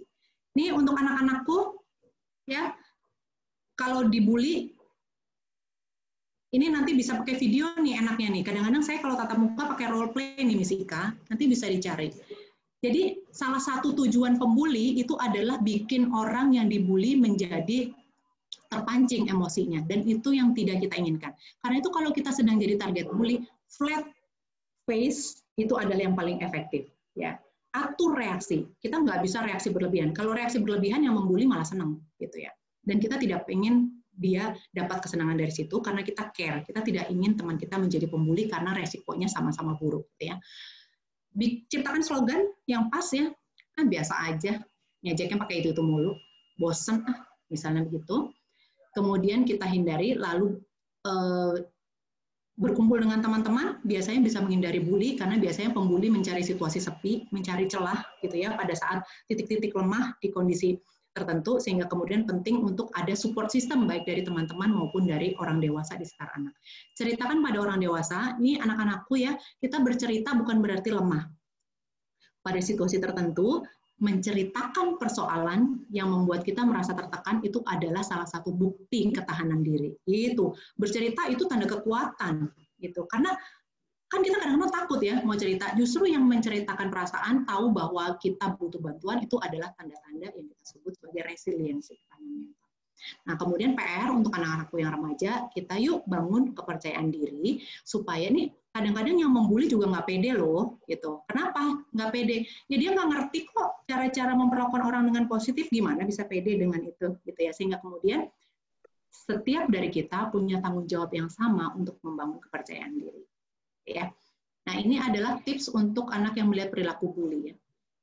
Yang pengamat juga punya resiko yang sama ya Bu Miss Ika untuk terkena masalah mental ya, sehingga kemudian kita juga harus atasi. Harus ada channel untuk bisa lapor nih untuk yang melihat itu. Katakan pada anak untuk segera memberitahu orang dewasa di dekatnya, kemudian dorong anak untuk mendukung target bulinya dengan berbuat baik gitu ya kepada teman-temannya. Sampaikan ya bahwa gitu ya, kita orang dewasa gitu tidak mendukung perilaku bully, sehingga kemudian kita bisa mendorong anak untuk mempraktikkan perilaku positif dalam berteman gitu ya. Oke, ini adalah tips nanti bisa dibaca untuk meningkatkan kepercayaan diri. Ini masa remaja nih, masa eksplorasi. Jadi kalau sekolah sudah menyediakan sarana-sarana untuk bereksplorasi melalui kegiatan-kegiatan, ekstrakurikuler, organisasi, maka sekarang adalah tugas anak-anakku yang remaja untuk menyambutnya. Gitu ya. Kita bisa mencegah perilaku bully, baik sebagai pelaku maupun sebagai victim, apabila kita punya perasaan aman terhadap diri kita sendiri, gitu ya.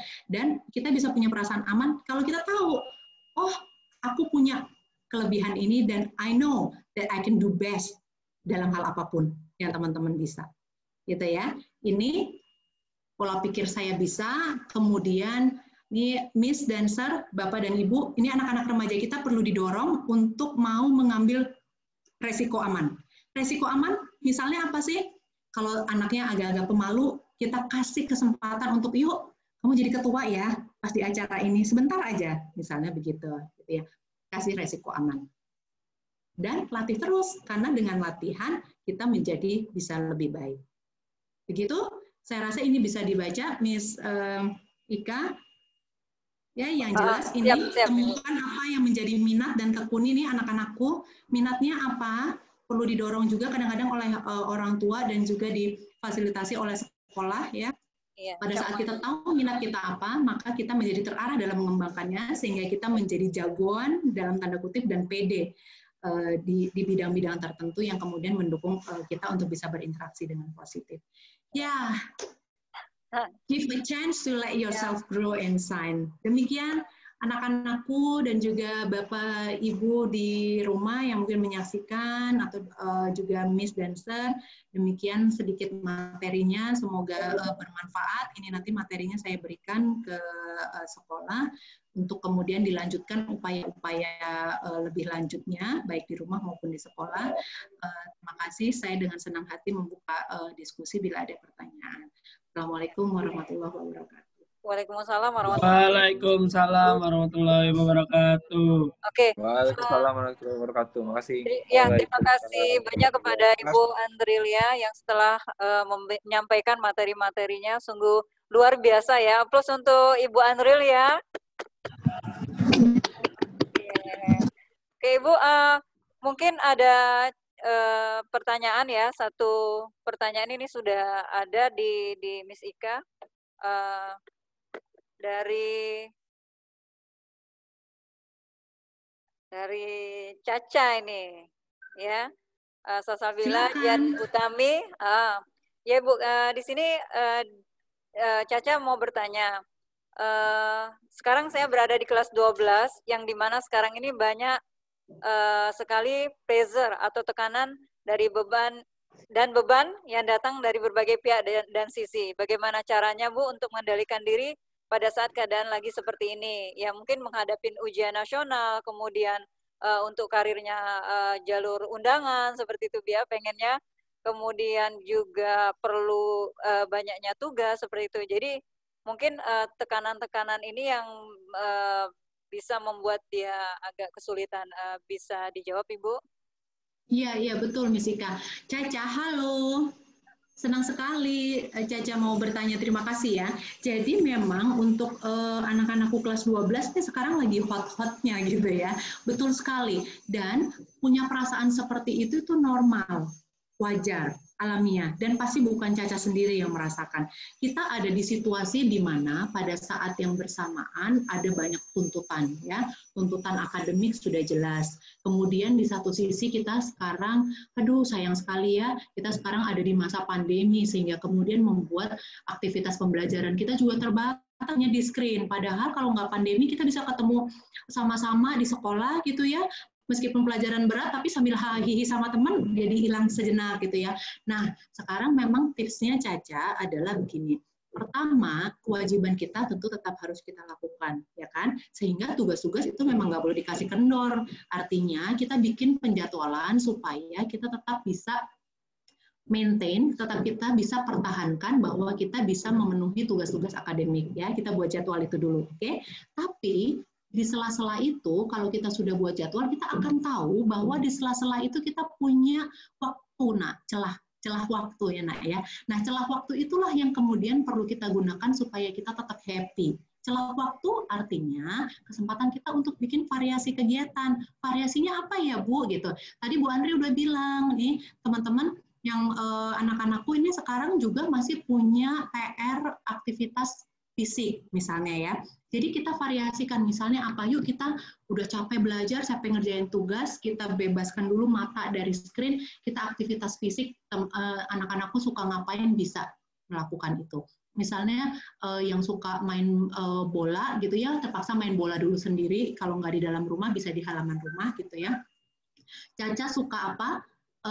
Misalnya suka olahraga ringan, kita bisa coba stretching, nah stretching 15 menit, nggak usah lama-lama, cukup banget. Itu efeknya luar biasa. Nanti Caca coba ya, juga untuk anak-anakku yang lain.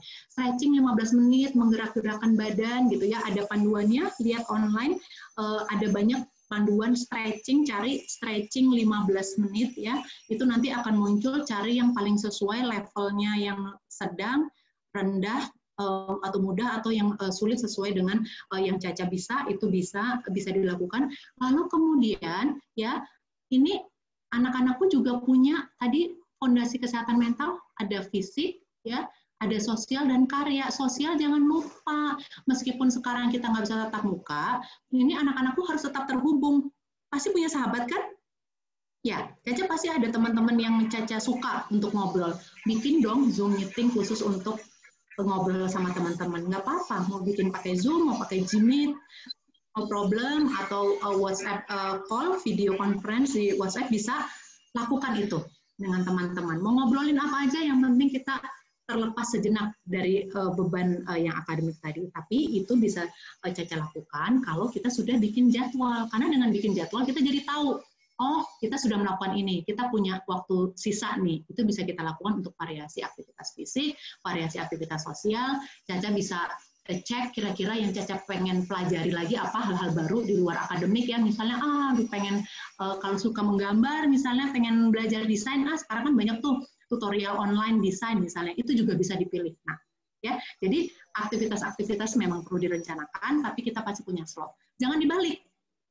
Karena sekarang kita kelas 12 punya banyak tuntutan akademik, kalau Caca dan anak-anakku yang lain tidak membuat perencanaan, yang terjadi adalah kita kebanyakan melakukan aktivitas selingan, tapi yang pokok kemudian tidak terlaksana dengan baik. Akibatnya kita juga jadi nggak happy, malah jadinya cemas, gitu ya. Kita nggak pengen itu. Sehingga kemudian yang kita lakukan adalah yang tugas-tugas yang akademik, kita bikin perencanaan apa yang harus dilakukan. Kalau belajarnya sampai jam berapa nih, Miss Ika? Kita kalau biasa masuk jam 16, jam 4. Sampai jam 4 ya? Iya. Itu full ya? Dari pagi ya? Oh, full dari pagi. Bayangin itu screen time gitu ya. Itu nanti ada jedanya pasti ya, Miss Ika ya? Iya, seperti itu. Ada jeda waktunya? Ada jeda waktu pembelajaran? Istirahatnya 2 kali, di pagi sama di siang hari. Oke, untuk lunch, makan siang juga termasuk ya? Iya, sudah. Oke, dari pagi sampai jam 4 sudah full, itu nanti habis itu yuk kita bebaskan diri dulu dari screen, mungkin kita bisa jalan-jalan ke sekeliling rumah, kalau aman yang penting tetap pakai masker gitu ya, nggak ketemu orang, itu bisa. Jadi nanti Caca cek aktivitas apa saja yang bisa jadi selingan dan memang harus dilakukan. Ya. Itu adalah salah satu teknik yang namanya regulasi emosi ya nak, supaya perasaan tertekannya hilang sedikit. Nanti dicoba di browsing. Teknik stretching. Demikian Miss Ika. Makasih. Oke, selanjutnya insya Allah Ibu. Halo? Halo? Ya, Halo, Miss. Ya. Ya, Miss. Ini banyak di chat nih, Miss, pertanyaan. Wah, bagus nih anak-anakku. Ya, ada pertanyaan dari Nur Aldila Ambarwati. Ketika dia jadi pertanyaan adalah bagaimana caranya bisa mengolah perasaan supaya kita tidak terpancing untuk sedih dan menangis saat kita dibully teman, seperti itu dari Betul. Nah, jadi sudah jelas yang membuli pasti harus diketahui, didiamkan, jelas. Dan Bapak Ibu guru tahu juga kalau ini di lingkungan rumah atau di lingkungan pertemanan di rumah itu juga artinya perilaku aktivitas bully yang dilakukan oleh pembuli itu harus diketahui, tidak boleh disembunyikan. Ya. Jadi yang menyaksikan juga harus tahu bahwa dia harus melaporkan hal itu. Nah sekarang tadi itu mengolah perasaan supaya tidak terpancing untuk sedih dan menangis. Yes, kita kalau dibully pasti rasanya sedih benar ya. Tapi kita di depan pembuli tuh straight face dulu, nangisnya nanti sama teman-teman. Ya, kita kan punya teman dekat ya Dila ya. Nangisnya boleh nanti gitu. Tapi kalau nangis pada saat pembuli tadi Bu Andri bilang itu berarti kita memenuhi hasrat si pembuli. Nah, ini memang butuh latihan. Latihannya gimana? Kalau mau nahan emosi gitu ya, bukan kita menghilangkan emosi ya, kita tapi menunda ekspresi emosi. Yuk kita sama-sama latihan tarik nafas dalam, tahan, kemudian hembuskan. 4 cycle aja, teman-teman. Biasanya air mata yang udah mau turun itu bisa agak ketahan dikit, gitu ya. Butuh latihan, benar. Gitu. Termasuk juga reaksi marah-marah. Ya, itu tidak kenapa tidak pas? Karena justru bikin pembulinya senang. Kalau kita dibully terus kita marah-marah, yang membuli masih ketawa-tawa kan, gitu ya. It's not proper. Jadi nggak proper untuk dilakukan juga, gitu ya. Oke, jadi itu butuh latihan untuk bisa mengekspresikan emosi tidak di depan pembuli, tapi setelah itu kita harus langsung ceritakan. Pembulian tidak untuk didiamkan. Karena kalau tidak diketahui perilaku bulinya, maka kemudian tidak terbuka peluang untuk bisa mengatasi perilaku itu. Tarik nafas ya Dila. Teknik pernapasan itu membantu sekali untuk menahan air mata. Ya, nangisnya nanti. Oke. Ini dari Wiyanda. Oke. Ya, mungkin terakhir ya Bu ya, pertanyaan terakhir ya kita ya. Boleh Bu. Nanti kalau masih ada pertanyaan lagi untuk anak-anakku, pasti Miss Ika juga bisa bantu jawab ya nanti next time. Ya, oke. Ini terakhir ya Bu ya, insya Allah. Ini dari Wiyanda Tambora dari kelas 12. Ingin bertanya tentang penyebab dari bullying, salah satunya adalah depresi. Banyak orang yang masih minim tahu tentang masalah kesehatan mental, dan karena hal itu orang banyak menganggap sepele tentang hal itu, terutama depresi. Dianggap gila, dianggap lemah, dan lainnya yang malah membuat kita terpuruk lebih dalam. Bagaimana sih Bu cara menghadapi masalah seperti itu? Iya benar nih, ini Miss Ika nih Wianda nih bagus sekali nih karena dia concern ya, jadi dia tertarik dengan pembahasan kesehatan mental dan betul sekali banyak orang yang belum paham padahal ya kita nggak usah lah bicara soal depresi ya, kita merasa tertekan, merasa nggak nyaman, itu kan hal yang wajar. Ya, secara manusia kita tidak akan pernah bebas dari perasaan-perasaan seperti itu. Tapi kalau kita tidak lakukan ya upaya-upaya untuk mengatasi, maka kemudian yang tadinya hanya perasaan tertekan dan tidak nyaman itu bisa berkembang ke persoalan-persoalan yang lebih kompleks. Jadi sama kayak misalnya kalau kita punya luka nih, luka kecil, kita sebenarnya cuma lecet nih. Luka kecil tapi nggak diobatin sama kita segera gitu. Akibatnya apa? Tiba-tiba nanti kena air terus, dia lukanya jadi lenyek. Ya kan? Kalau lenyek berarti sulit sembuh, bahkan kadang-kadang bisa jadi bernanah, ya kan? Itu perumpamaannya sama. Jadi betul sekali orang banyak yang tidak paham, tapi kalau kita sudah sadar, Wianda, itu adalah hal yang baik sekali, sehingga kalau kita punya perasaan tidak nyaman, tertekan, apapun itu, kesedihan gitu ya, kita bisa speak up. Caranya gimana? Yuk kita ngobrol, minta dukungan dengan orang-orang terdekat kita. Itu dulu, gitu ya. Karena kalau kita mulai membuka diri, artinya kita juga memberi kesempatan untuk kita mendapat pertolongan dari orang lain. Kadang-kadang dengan kita ngobrol sama teman aja rasanya udah lega, benar nggak? Bukan hanya anak-anakku yang remaja, Bu Andri juga kok kalau lagi tertekan, aduh bunek banget nih, gimana ya stres nih kerjaan. Bu Andri cerita, aduh gimana ya cara kamu, gimana? Bu Andri sudah 50% nih rasanya emosi turun. Itu baru kita lakukan teknik-tekniknya yang lebih positif. Nah, jadi betul sekali salah satu yang bisa mengatasi adalah, nih Miss Ika, kita lakukan sosialisasi terus-terus nih ke anak-anak kita. Bahwa sebenarnya kesehatan mental itu adalah sesuatu hal yang penting diperhatikan sama dengan kesehatan fisik. Karena sekarang no health without mental health ya. Jadi nggak ada tuh yang namanya kesehatan kalau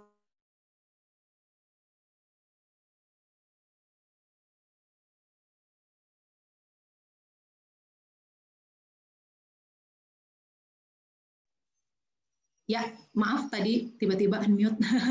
Kalau jiwa tidak sehat, kita kemudian misalnya terjebak dalam perilaku bully. Ini jawab pertanyaannya Dimas ya, Jessica ya. Iya. Kenapa orang yang membuli susah sekali untuk menyadarkan? Ya benar sekali. Kenapa coba kira-kira kalau dengar penjelasan Bu Andri tadi? Karena perilaku bulinya tidak ada yang mengintervensi. Itu pertama, jelas. Jadi teman-teman yang melihat perilaku bully itu tidak melakukan upaya melaporkan, targetnya juga takut lapor, sehingga orang dewasa di dekat anak-anakku ini tidak paham, gitu ya. Dan kemudian perilaku itu tidak mendapat intervensi juga di lingkungan yang terdekatnya. Jadi kemudian perilakunya berulang lagi. Kalau tadi dengar penjelasan Bu Andri, kalau kita pengen tolong dia, karena pembuli itu punya resiko yang lebih besar ya untuk terjebak dalam masalah-masalah hukum dan perilaku kekerasan, berarti harusnya itu kita laporkan, gitu. Jadi yang membuli maupun yang dibully itu sama-sama bermasalah, punya potensi untuk bermasalah dalam hal kesehatan jiwanya. Sama-sama nggak happy, nak. Yakinlah, ya Bu Andri sudah ketemu dengan anak-anak seperti ini dan melihat bahwa sama-sama nggak happy, baik yang membuli maupun tidak, maupun yang dibully. Sehingga kemudian ini jadi PR kita bersama ya. Susah sekali menyadarkannya atau merubahnya karena sudah jadi kebiasaan. Justru Bu Andri ada di sini. Ya, sekolah kita itu punya perhatian terhadap tema bully, itu salah satunya adalah agar kalian sadar bahwa bully adalah perilaku yang tidak bisa ditolerir. Sehingga kalau ngelihat itu sama kayak kita ngelihat barang yang menjijikkan. Ih, jijik banget, apaan sih? Masa ngebully? Udah nggak zaman, gitu. Jadi kita punya kesadaran untuk bersikap yang benar pada saat kita menerima bully ataupun menjadi pengamat atau saksi yang menyaksikan perilaku bully. Nah, ini untuk anak-anakku yang punya kebiasaan membuli nih, ini juga sekarang harus sudah jadi alarm. Waduh, masa iya sih aku mau terus-terusan kayak gini ya? Masa iya kita mau terus-terusan bersikap agresif? Ya, kebiasaan kita berperilaku di masa remaja itu akan membangun fondasi kita berinteraksi di masa-masa selanjutnya. Perilaku kekerasan sama sekali bukan perilaku yang efektif untuk mengatasi masalah ya. Justru itu adalah model-model perilaku yang beresiko untuk kita mendapatkan masalah. Yuk, kalau kita selama ini menganggap remeh bully sehingga kemudian kadang-kadang kita suka ngejek sesama saudara, benar?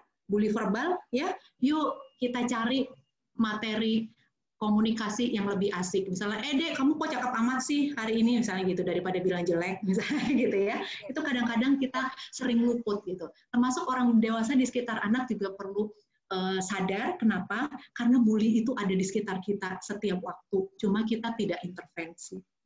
Nah, kita tidak ingin anak-anak kita berkembang sebagai manusia-manusia dewasa yang menganggap bahwa berperilaku agresif itu adalah cara penyelesaian masalah, sehingga sekaranglah saatnya untuk kita benar-benar meletakkan fondasinya. Demikian Miss Ika. Terima kasih banyak Bu Anulia atas materi hari ini. Sama-sama. Kemudian terima kasih Bu. Ya. Iya, sama-sama. Terima kasih tadi Dimas. Terus Wianda. Bu Anulia, oke. Kita sama-sama ucap hamdalah ya Bu ya untuk mengakhiri acara hari ini. Alhamdulillah. Betul, alhamdulillahirabbil alamin. Kemudian nanti alhamdulillah ya bisa langsung diterapkan dalam kehidupan sehari-harinya, dalam sekolah, dalam lingkungan rumah juga, kemudian dalam lingkungan berteman dan semuanya. Kemudian kita tutup dengan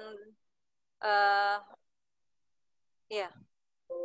Miss Ika, ini saya izin share data kontak saya ya. Tadi lupa saya share. Ya, ini silakan, kalau masih mau ada pertanyaan atau hal-hal yang mengganjal, bisa email ya Nak ya. Nih, ini emailnya Bu Andri. Bu Andri biasa kok terima email, nanti Bu Andri jawab. Ya, siap, masalah. Iya. Siap. Ini bulan Oktober. Bulan Oktober itu adalah bulan peringatan kesehatan mental sedunia. Jadi kami psikolog itu memang banyak sekali melakukan kegiatan-kegiatan yang bertujuan untuk menjaga kesehatan mental masyarakat. Ini nanti browse ke IG-nya Makna Penta boleh ya, soalnya biasanya ini kami lagi run teknik-teknik komunikasi positif nih untuk millennials. Nah, nanti kalau misalnya sempat ngikutin IG live-nya, boleh tuh, kan jam 12 kan jam break ya, Misika. Siapa tahu pas lagi temanya. Minggu kemarin Bu Andri dengan teman-teman psikolog bahas tentang body image, karena banyak sekali kita yang terkena body shaming ya kan, kita banyak dilecehkan soal penampilan tubuh kita, sehingga kemudian kita menjadi tertekan. Itu juga salah satu topik remaja yang kami angkat. Ya, jangan sungkan untuk bertanya anak-anakku, dan dengan bertanya, dengan speak up, dengan terbuka, berarti itu menunjukkan bahwa kita peduli pada kesehatan mental kita, dan sesungguhnya tujuan akhir dari kita hidup sebagai manusia tentu adalah mampu mengembangkan relasi yang positif, sehat, sehingga kita juga menjadi berbahagia bersama orang-orang terdekat kita. Amin. Amin. Amin. Terima kasih Bu ya. Oke, semuanya. Ya, kita tutup dulu dengan doa kafaratul majelis. Subhanakallahumma wa bihamdika asyhadu an la ilaha illa anta astaghfiruka wa atubu ilaik. Apabila ada kata salah dari Miska, mohon maaf. Pada Allah mohon ampun. Terima kasih sekali lagi kepada Bu Andrilia yang sudah menyempatkan untuk bisa bergabung dengan kami SMAT IGM. Semoga Bu Andrilia sehat walafiat selalu bersama Makna Penta, dan juga kita SMAT IGM tetap berjaya ya. Jadi sebelum mulai lebih kreatif, berkarya, dan peduli. Itu saja. Wassalamualaikum warahmatullahi wabarakatuh. Waalaikumsalam. Terima kasih Mi. Terima kasih Bu. Ya Bu. Salah cahaya.